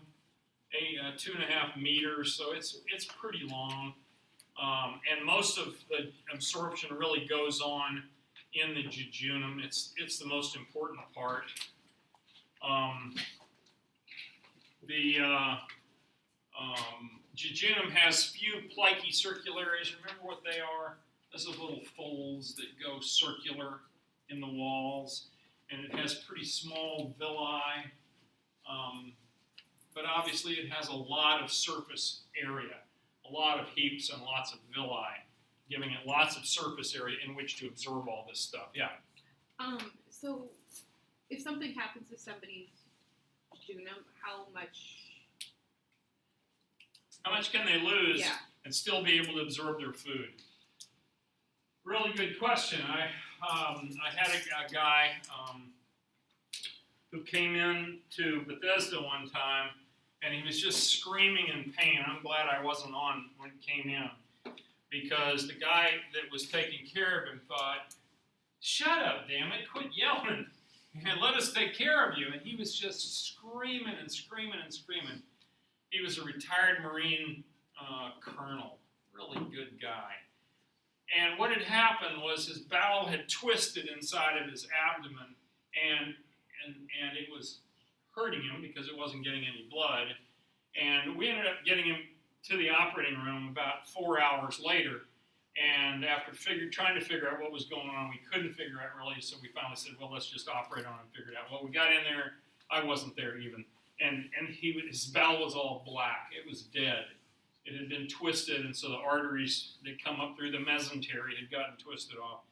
And he lost almost his entire small bowel. He lost his entire jejunum, his entire ileum, his entire right colon. The right colon got twisted, and he lost all but about 3 inches of his duodenum. That's all of the small intestine he had.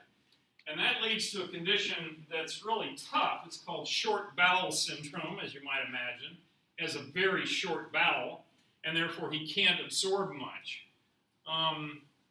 Jack Newman was his name, and Jack ended up spending the next 1.5 years in the hospital with us. We all got to know him really well. He was like part of our family. We basically fed him through a hyperalimentation line in his subclavian vein, just giving him protein and carbohydrates through a hyperal line. And then gradually starting to introduce him to some foods, but you couldn't really give him food. You could just give him very special diet with a few proteins, a little bit of carbohydrate in it. And gradually, after about 1.5 years, we got him to where he could live and maintain his weight just on stuff that he took by mouth. Now, most of it actually went in through a feeding tube because it was yucky and it was just basic chemicals that he was getting. But he lived and lived a long life after that. So the point being is that you can lose almost all of your small bowel. Now, who loses their small bowel? Not many people. Most people, even if they twist their bowel, they don't twist as much as Jack did. But we had patients that had Crohn's disease that would involve, 80 or 90% of their bowel, and they would end up getting it resected because they couldn't live with it, and they couldn't live without it either. But they would lose tremendous amounts of weight and have short bowel syndrome as well. So be thankful you've got your guts. Let me tell you, it's a lousy life when all you can eat is amino acids and a few basic sugars without it running right out your butt. Yeah. And that's what I was just gonna say. My brother actually does not have a large intestine Yeah. because of ulcerative colitis. They removed it, thought he had ulcerative colitis, and then about 8 years later, they were like, "Oops, you have Crohn's instead." So But they didn't do anything wrong. yeah, Yeah. it's hard to Yeah. detect, but it's constant diarrhea for the rest of your life. Yeah. And a lot of supplements. Right. Yeah, it's tough. It's a tough deal. How do I prevent my bowel twisting? This is also hard. Basically, most all bowel torsions and things like that happen in people that have had other kinds of surgery, that have had their mesenteries freed up so that instead of being stretched out and wide where they can't twist, they get narrow, and it's also caused by adhesions, scar forming in your tummy that gives you something to twist around. Some of them resolve on their own too. Yeah, some bowel obstructions absolve on their own. Some volvulus means twisting. That guy had the worst case we ever heard of or saw, or before or after. It was just a tragedy. Anyway, the ileum is the final segment. It's about 11 feet long, so it's actually the longest. At the end of it, it has what's called the ileocecal valve. The ileo, from the ileum into the cecum, which is the first part of the large intestine. There's a little muscle valve there. that controls the entrance of the juice from the small intestine into the colon. I've got pictures here in a minute. So here we go. This is a nice little diagrammatic picture. When you look at the bowel from the outside, the three parts look exactly the same. You don't know, I mean, the blue segment of the duodenum is not really blue, and the purple segment is not really purple. You just have to assume that there's about 8 feet of jejunum, and then it becomes ileum, and then the ileum weaves around and gets right here to where the ileum enters the cecum. That's where the ileocecal valve is that kind of slows it all down. Then it goes into the colon, or the large intestine. It goes up the ascending colon or the right colon, goes across the transverse colon, which has been cut out in this diagram here. That's the transverse colon, comes up here and comes down the left colon or the descending colon. It makes kind of an S-shaped turn down in through here. That's called the sigmoid colon. S, sigmoid, get it? That's Greek for S.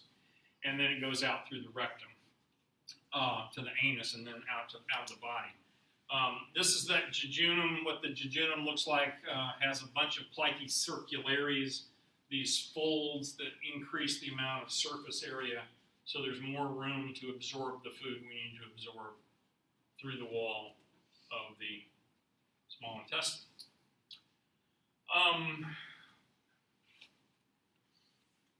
I think when you look at these under the microscope, you won't have any trouble identifying the villi. It's just a constant villi on the inside of the small intestine. There are some intestinal glands, lots of mucus cells, or goblet cells, call them what you like. It's columnar epithelial cells. The intestinal glands are making lots of mucus into the bowel. We'll talk about fluid balance here later. But believe me that the small intestine pours tons of fluid in to mix with the chyme, that's what we call the stuff inside the bowel, as it flows through there.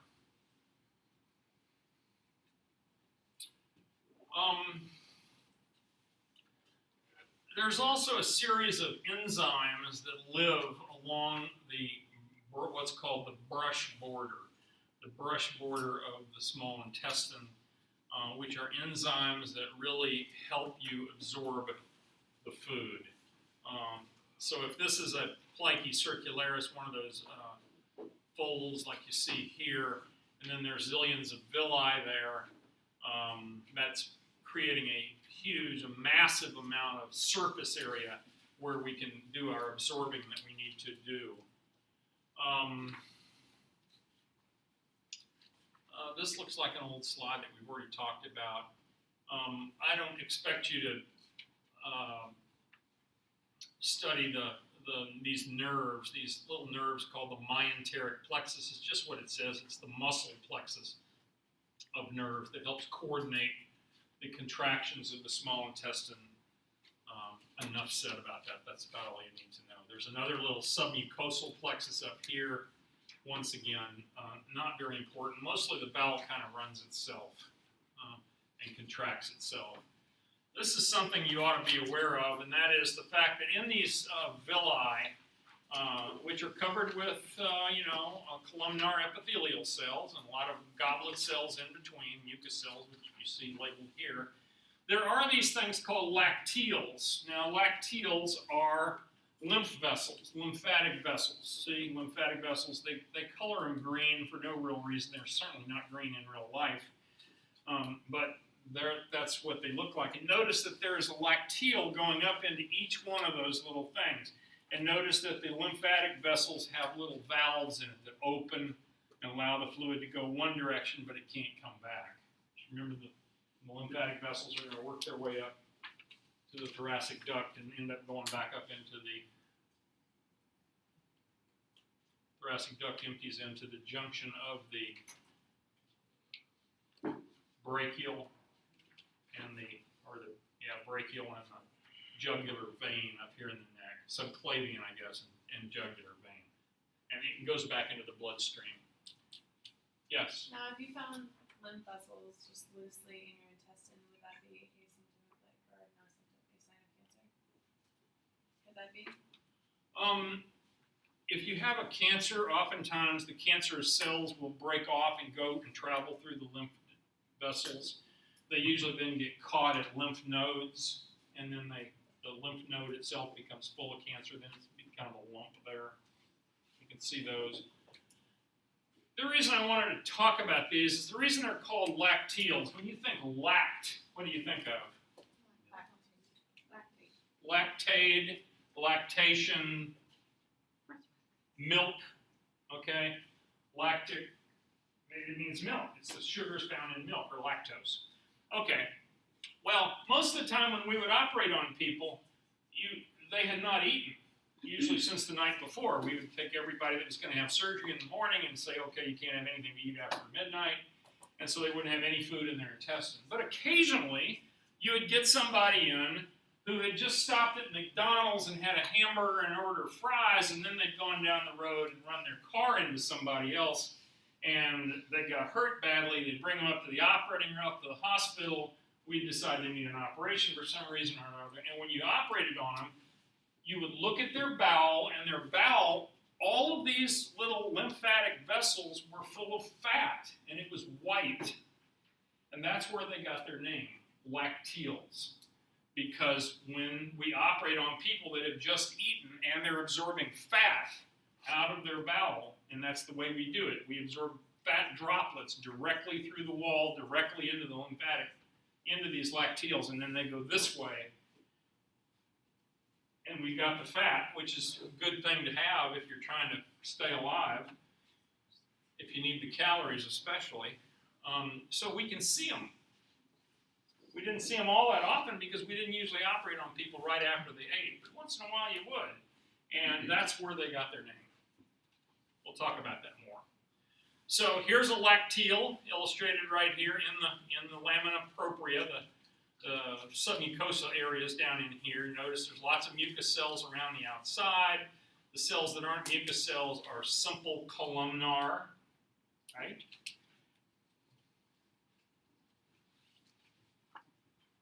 These brush border enzymes are actually very much a part of the surface of these absorptive cells. So they're not floating free kind of enzymes. They're kind of attached to the wall. They're integral with the membrane itself. Okay? And they're on the surface of these intestinal microvilli, and they actually help break down the materials that come in contact with the surface of the intestinal cells. And because of these enzymes, we can absorb them straight into the intestinal cells.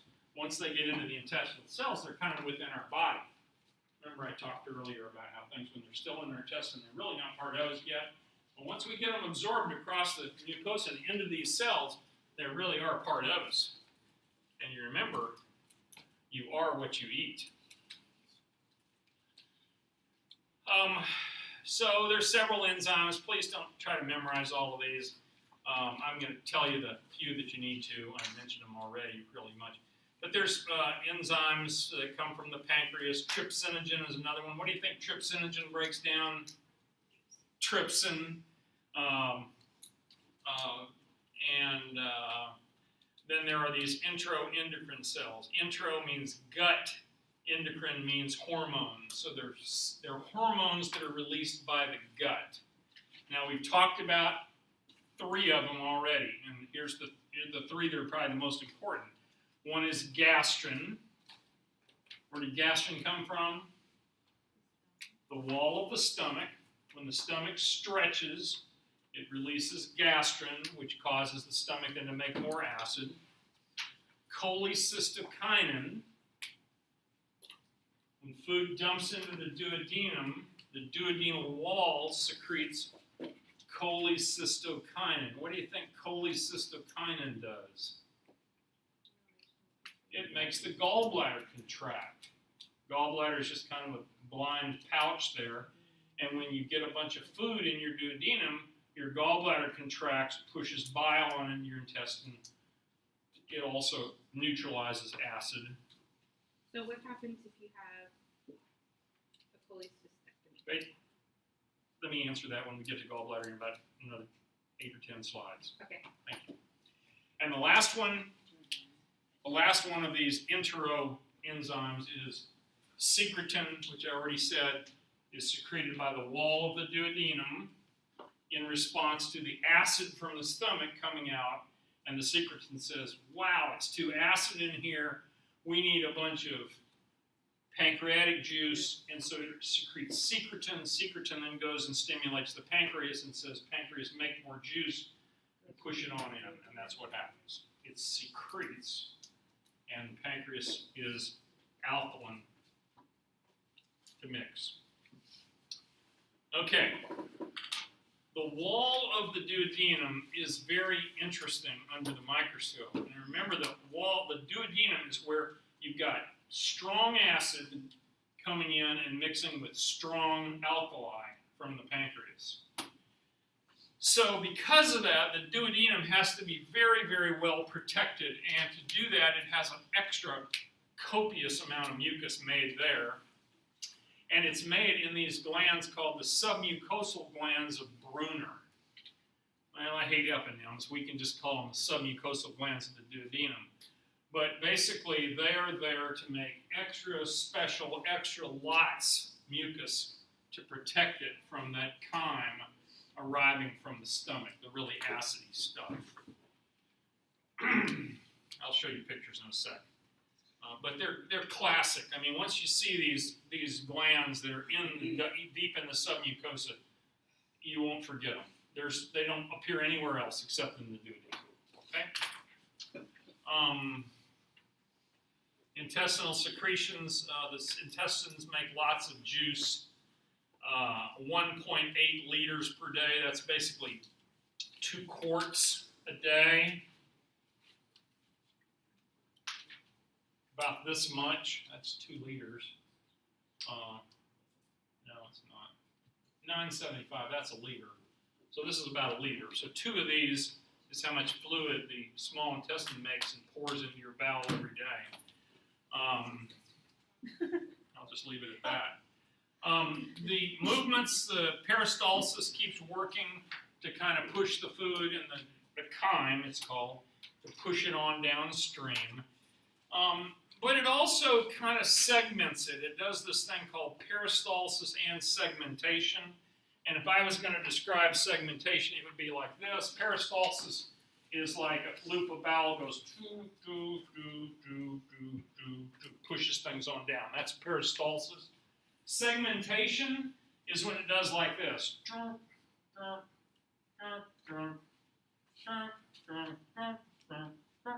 It doesn't make those noises, but that's what it does. And so it basically is sloshing the fluid back and forth through the small intestine. It's not really under CNS control. And what it's doing is it's keeping the wall of the small intestine, the mucosa that's going to be absorbing all this stuff, it's keeping it exposed to a new set of fluid all the time, right? Because if you let it just sit there, it would absorb all the stuff that's easy, and then you would have absorbed it all, right? You need a constant changing of that so that there's always stuff there for the mucosal wall to absorb.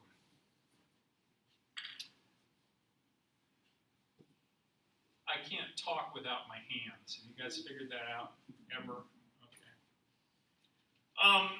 We have several reflexes that go on here, and I bet each one of you has experienced these at some time in your life.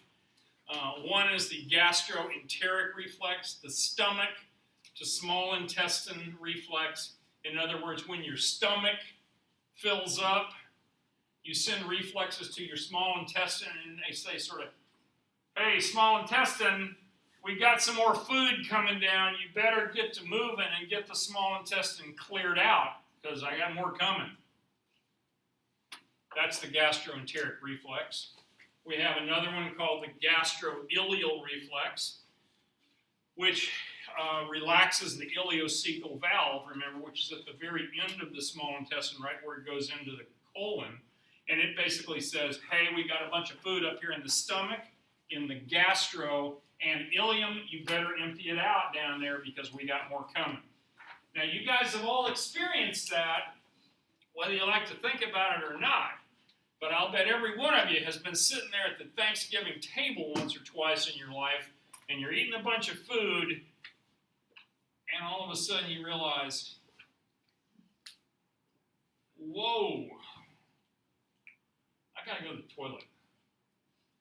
Because you've sent a signal down there to your large intestine at the ileum to receive all this extra stuff that's in your small intestine to make room for this big meal that you just ate. And sure enough, your colon gets it, your rectum gets it, and you got to go to the bathroom and empty it on out. And that's really your gastroileal reflex working. So the parts of our bowel kind of talk to each other. Makes sense, doesn't it?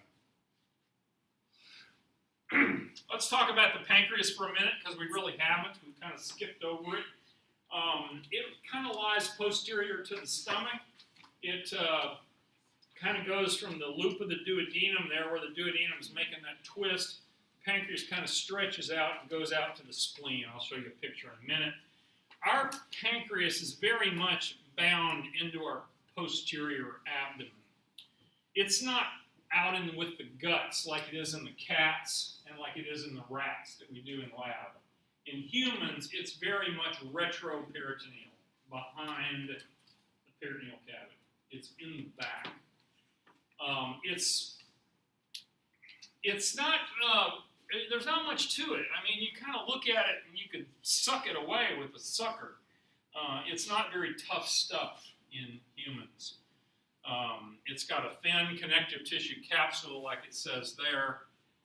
It's divided into parts, which is silly, but there's a head, there's a neck, there's a body, and there's a tail. They left the neck out here, but a lot of people include the neck. But basically, that's just the length of the pancreas. The head is the most important part because that's where it dumps into the duodenum. And I'll show you pictures here in a second. 99% of the pancreas is little bitty lobules, which we call pancreatic acini. Now you can think of pancreatic acini like a cul-de-sac. It's a little cul-de-sac, a bunch of houses around the edge of it. They all make juice. They put the juice out into the cul-de-sac. Cul-de-sac goes down, meets up with a few more streets, and it goes together and forms bigger and bigger ducts. And then eventually forms one big pancreatic duct that goes the length of the pancreas and dumps it into the duodenum. So this concept here of these pancreatic acini, these little cul-de-sacs, is what you see on 99% of the pancreas when you're looking at it under the microscope. They're blind pockets. They're lined with simple cuboidal epithelium. They are exocrine glands, right? Exocrine. Dump into ducts, and yet scattered about through the pancreas are these little islets, which we call pancreatic islets. They make up less than 1% of all of the pancreas, and you've probably heard them referred to as the islets of Langerhans. That's the Jeopardy question you'll see about every 2 weeks on Jeopardy. We're going on a trip to the islets of Langerhans. Where is that? The answer is, what is the duodenum, right? You got to answer it as a question. But anyway, so the pancreatic islets, and they look very different than the rest of the pancreatic tissue. So here's kind of schematically what it looks like. Here's the head of the pancreas, here's the body of the pancreas, here's the tail of the pancreas. Here's the opening at the duodenal papillae, also called the sphincter of Oddi. That's a name you'll hear because it's been around so long. But that's where the juice from the pancreas empties into the duodenum right here. Remember, the juice from the pancreas is quite alkaline. It's mixing with acid that comes here from the stomach. Remember the pylorus is right about here, where it dumps into the first part of the duodenum right there. Looking at the pancreas, it kind of looks like this. Here's these little cul-de-sacs, these little acini that you see here. They're all emptying into gradually enlarging pancreatic ducts. A lot of them, if you don't cut them just right, you won't see the place where they open like you do in that one. But most of them look like this. And indeed, that's about 99% of the pancreas. But then when you look at slides of the pancreas, you'll notice every so often one of these islands. They look very different. Here's a picture of one. This is a pancreatic islet there. All the rest of the slide that you see here is nothing but these little pancreatic acini. Is the exocrine portion of the pancreas. The exocrine portion, which is making pancreatic juice and digestive enzymes. 99% of the pancreas. What are the functions of the pancreas? The pancreas, mainly it's these endocrine cells, which are in those little islets. They secrete insulin and they secrete glucagon. Now, they actually secrete a couple other little things, but that's the only two I want you to know. I want you to know that they secrete insulin. What's insulin? What's insulin? It's what? It's the molecules that bind the sugars. They bind the sugars. Who takes insulin? Diabetics. Diabetics can't make enough insulin themselves, so they end up taking insulin, which keeps their blood sugar from going too high. So insulin lowers your blood sugar. Okay? The opposite, glucagon, which is the other hormone made in the pancreatic islets, raises your blood sugar. So the balance between those two of insulin to lower your blood sugar and glucagon to raise your blood sugar is what controls our blood sugar and keeps our blood sugar levels normal. Okay? When you get to be a diabetic and you don't have enough insulin, then things get out of whack. Your blood sugar usually goes high and you end up taking insulin. Bring it down. So, insulin and glucagon are synergistic to each other. They work together. No, they're antagonistic. They're antagonists, sorry. Right. So remember, that's just 1% of the pancreas, but it's a very important 1%. The exocrine cells, which is the rest, they secrete this pancreatic juice, which is not only alkaline, but it's got lots of enzymes in it to help break down your food. We make about 1 liter of pancreatic juice a day. Here's 1 liter. That's a lot of pancreatic juice. Now remember, the stuff about this pancreatic juice is it's full of these enzymes, these pancreatic enzymes here, that are designed to help you break down stuff.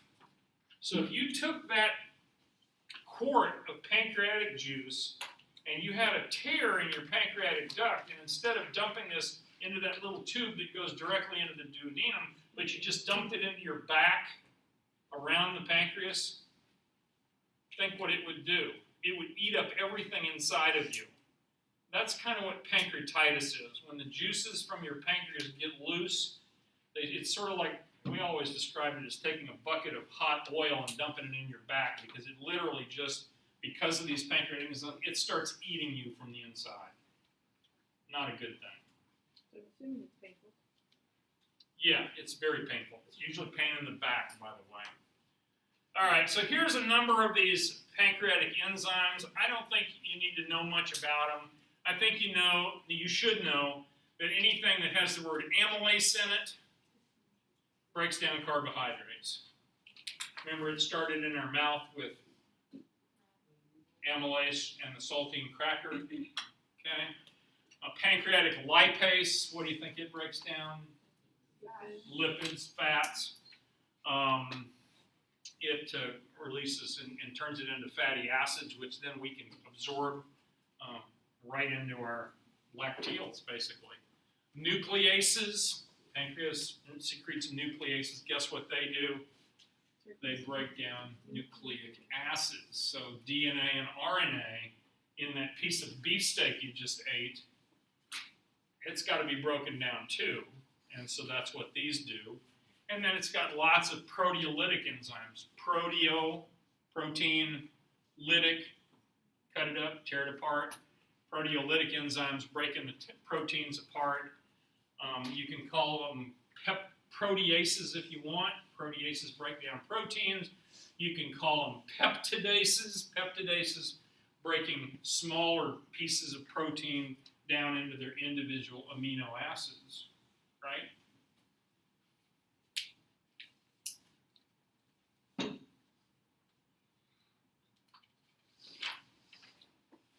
The liver. I'm going to go on and go through the liver here because it's just so important and it's so cool. I just love talking about the liver, so I'm going to talk. We get to the lab a few minutes late, you get to the lab a few minutes late. The liver is the biggest organ in our tummy. It weighs, a bunch. It says there 3.5 pounds. Where does it live? It lives in the right hypochondriac. Hypochondriac, underneath those cartilages, right? Remember that? And in the epigastric region, which is the center above the stomach right here. Extends over into the left hypochondriac a little bit over there, extends down into the umbilical region. The liver can get very, very big. I've seen patients that have a liver that goes all the way down into the bottom of their pelvis if the liver gets really big. How does it get that big? What? Fatty liver. Hepatitis can make it get really big. Obstruction of the bile ducts, things like that. I think the thing to think about the liver is the liver is the main metabolic factory of your body. It breaks down everything. It also builds everything that you need. So it breaks down stuff and it builds stuff up. And we'll talk about that very briefly. It's got a tough layer around the outside of it. You guys have seen that in the lab already. The outer layer of the liver is a little bit tougher. It's the visceral peritoneum is about all it is. The liver is divided into lobes. The rats and the cats do not make good representatives for the human liver. The human liver really only has 2.5 lobes, kind of. I helped some kids do a rat dissection the other day. I think their cat had 7 lobes to their liver. So we have a lot less. If you looked at the liver in cross section, this is a CAT scan view. Here's the liver right here, and you notice that this thing here called the lesser omentum. Remember, the lesser omentum comes off of the lesser curve of the stomach. And the lesser omentum used to come off the front of the abdomen. It was the ventral mesentery. Remember that? And you see there's still a little bit of this thing up here left called the falciform ligament that kind of holds the liver up there. But it's just an old remnant. Now here's the lesser omentum right across here. Here's the blood vessels. Here's the stomach. This is the lesser curve of the stomach. This is the greater curve of the stomach. Notice that out here is the spleen coming off of that as well. Here in the back is the vena cava, the inferior vena cava, and the aorta. Aorta carrying blood down to the legs, vena cava bringing all the blood back. Okay? Notice that right above the liver is this little layer of muscle right here called the diaphragm. And below the diaphragm is the peritoneal cavity. This little black ridge right here is in the belly. Right? That's the peritoneal cavity. And right above the diaphragm is this little cavity, which is the pleura. Right? That's the cavity that holds the lung. They're very, very close. Here's the liver looked at from the front. There's a big right lobe. There's a medium-sized left lobe. There's a quadrate lobe that's back here in back that we'll see in a minute. Here's the gallbladder in the human. You can see the gallbladder very easily. Here's the round ligament and the falciform ligament, which is that ligament that attaches up to the front. And you remember from the umbilical cord of the baby, when the blood came back from the placenta, it comes back through this round ligament and goes straight through the liver. And that little bypass that it takes going through the liver is called the ductus venosus. Remember that? The ductus venosus. And then when the doctor cuts or clamps the umbilical cord, it stops any blood from flowing through there, and so it clots, and it turns into a little piece of scar called the round ligament. Okay. Here's looking at the underside of the liver. this is kind of the center lobe or quadrate lobe, caudate lobe. It's pronounced and spelled a number of different ways.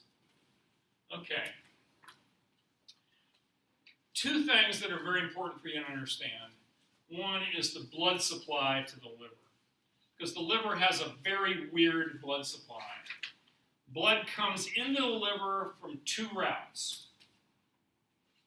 Blood comes into the liver from two routes. The first is it comes in through the hepatic artery.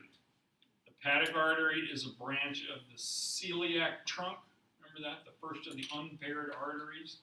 So the hepatic artery carries bright red blood straight from the aorta to the liver. However, the liver has a secondary source of blood being delivered to it, and that is called the hepatic portal vein. You must name it properly. You must call it the hepatic portal vein. Don't call it the hepatic vein, because that's a different animal altogether. You got to call it the hepatic portal vein. The portal vein is taking the blood from all of your guts and taking it straight to the liver. It's a portal system. Remember, portal system is a system of veins in your body that goes from one set of capillaries to another set of capillaries without going through the heart in between. We had one in the hypophysis, the hypophyseal portal system, remember, that carried blood from the adenohypophysis, or from the from the hypothalamus, carried it down to the hypophysis so that those releasing hormones wouldn't get lost in the big circulation. Okay, so here's the hepatic portal vein, and it's also coming in along with the hepatic artery. That's the two sources of blood going to the liver. And I'm going to become more clear about those in a minute. So we got two sets of blood coming into the liver. One is bright red arterial blood from the hepatic artery. The second is dark blue blood, but it's extremely rich in nutrients because it just came from the bowel, where we were absorbing all that stuff out of our intestine, and it sends it straight to the liver to get processed. And that's where we're going to process all those carbohydrates, proteins, and fats. Now, how does the blood leave the liver? Well, the blood leaves the liver through the hepatic veins. The hepatic veins. And remember, we called the first ones the hepatic portal veins. They're going to the liver. Now the hepatic veins. The hepatic veins leave the liver. There's a right and a left one, basically from the right lobe and the left lobe. And where do they go? They go straight to the vena cava. And from the vena cava, they go straight back to the heart. So this is the blood after it has completely percolated through the liver. Now the interesting thing about this diagram right here, and this is why of all the things that I didn't want to see come into the emergency room, it was a patient that had a seatbelt on that had gotten thrown really hard against the seatbelt or against the dashboard, and they were bleeding into their abdomen, and they had torn these veins. The veins, they're kind of coming in from all around. They're not shown on that diagram, but they kind of come in from the liver into the vena cava from a bunch of different directions. The problem is they're buried within the liver. You can't get to them, and they bleed like hell. And so you can't see, and if you go in there and try to sew, it's bleeding at you so fast you can't really do much. So most of the time, we would just end up kind of packing them with a bunch of sponges and hoping it would stop. Torn hepatic veins are very, very lethal. It's a very lethal traumatic injury. Okay, so let's talk about the hepatic blood supply. I'll break it down a little bit further. About a third of the blood comes from arterial blood. This is the bright red stuff that comes off the hepatic artery proper. That's about a third of the blood that flows to the liver. And about 2/3 of the blood is actually venous blood, so it's already blue or purple, and it's coming from the hepatic portal vein. Where does it come from? It comes from all of the intestines, basically the esophagus, stomach, small intestine, and most of the large intestine. So that blood, after it gets sent out through those things like this superior mesenteric artery, remember that, carries blood to the small intestine. Well, then it comes back to the veins, but it doesn't go back to the vena cava. It goes to the portal vein, and then it all comes up and goes to the liver. Because remember, it's just been through the intestines, and it's picked up all these nutrients. So about 2/3 of the blood going into the liver is coming in through the hepatic portal vein. And when it gets to the liver, it goes into these little things called liver lobules. And all of the liver is nothing but a big collection of 100,000 or so liver lobules. They're about 1 millimeter in diameter. And I can promise you that if you get down and look at the liver really closely, even with your naked eye, you can kind of see these little tiny, tiny speckles that are the lobes, lobules of the liver. About 1 millimeter in diameter each, it says there. They are hexagonal in cross-section. Hexagonal means how many sided? 6-sided, right? And so they're 6-sided, and at each one of those corners, there is what's called a portal triad. So each one of these corners right here, there is what's called a portal triad. Or hepatic triad. Or portal triad, either one. All right. These triads have 3 things in them, and you need to know these. It has a branch of the hepatic portal vein. So, there's a portal vein. It's coming from the guts. It's got lots of nutrients in it. It's dark purple. It's already lost its oxygen. It's got a branch of the hepatic artery. So it's got a little bitty artery that's coming there. Coming from the hepatic artery, it's still bright red. And it's got a small branch of the bile duct. What does that mean? Dot markers. I've got markers and I'm using them too, baby.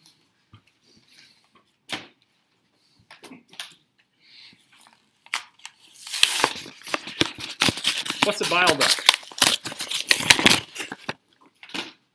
It's gonna carry the bile.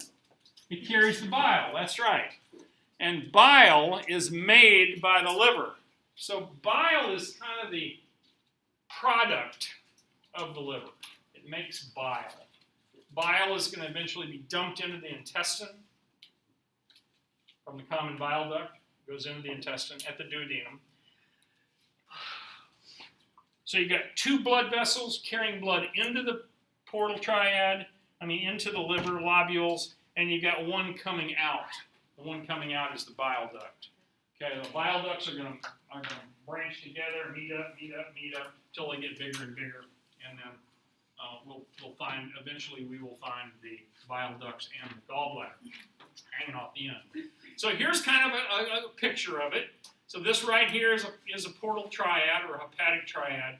Notice there's the big blue hepatic portal vein. Notice there is a hepatic artery, bright red, and a little tiny bile duct.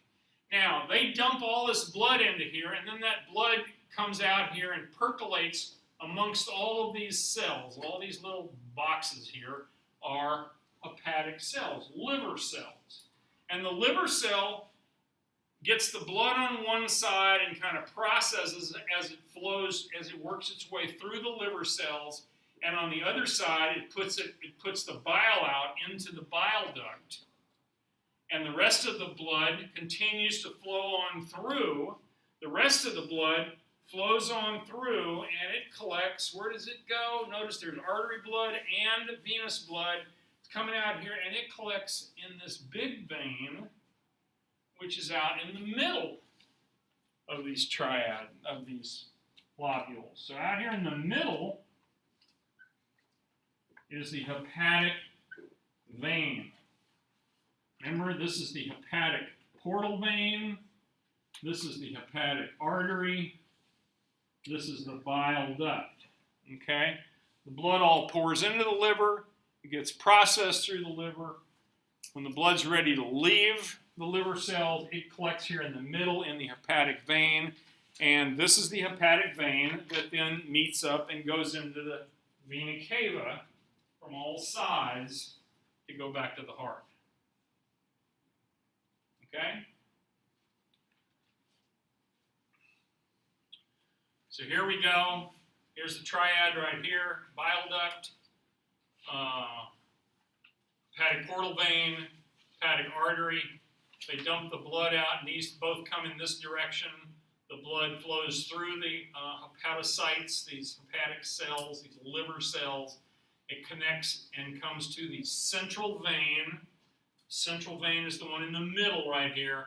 And then the central veins come together and carry it to the hepatic veins. The veins get bigger and bigger until there's like 6 or 8 of them that empty into the vena cava within the substance of the liver itself. Illustrated over here. Okay? Nice picture, close-up picture. Bile duct has always got cuboidal, I believe it's cuboidal, and some muscle around it.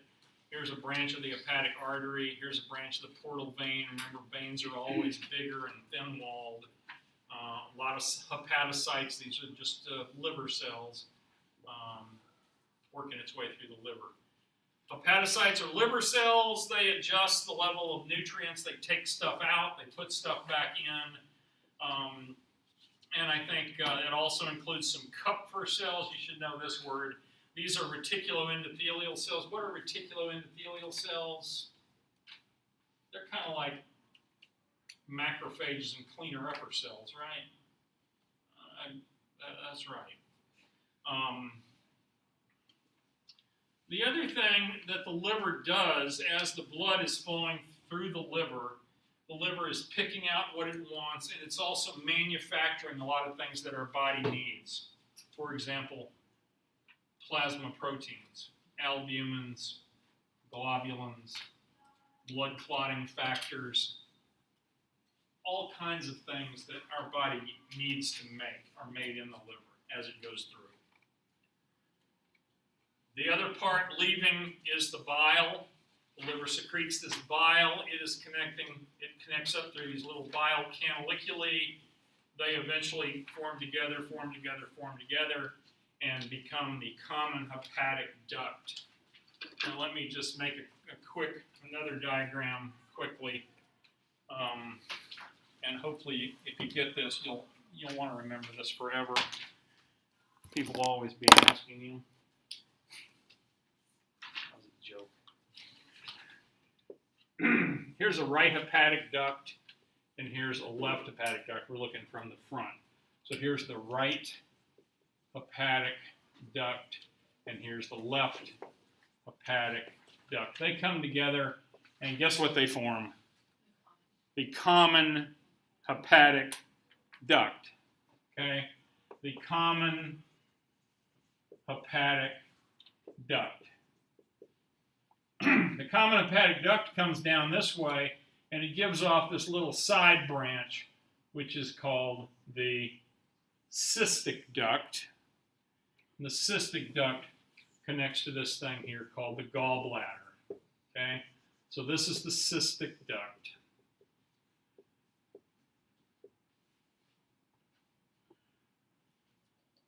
From the point where the common hepatic duct and the cystic duct come together, this tube right here is now called the common bile duct.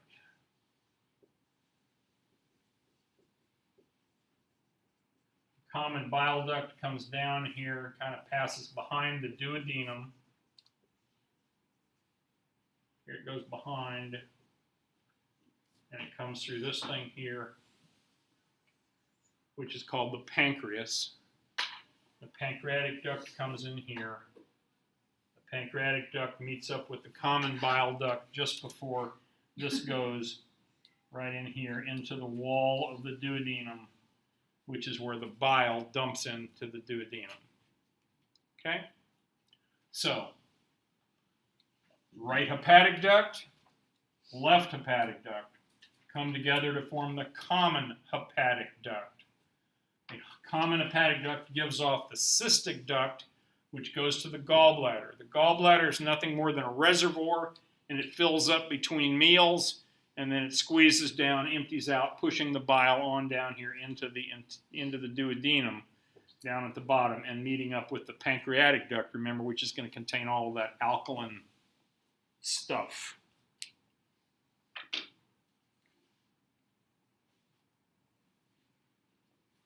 Common bile duct is formed by the union of the cystic duct and the common hepatic duct. Passes through the lesser omentum towards the stomach, penetrates through the wall of the duodenum, meets up with the pancreatic duct right at the ampulla, right there. This is kind of a cute picture showing this. Here's the cystic duct coming through here. The cystic duct has a bunch of spiral valves in it, they call it, and it comes down, meets up. Common hepatic duct goes around in back of the duodenum, as illustrated here, meets up with the pancreatic duct right here as it dumps into the duodenum.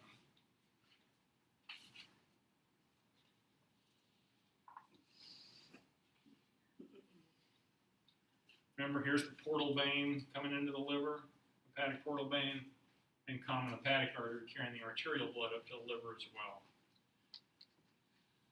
I'm going to stop right here at the gallbladder. We'll talk about gallbladder disease first thing tomorrow. Okay? Sorry I ran over a few minutes, but God, wasn't that fun?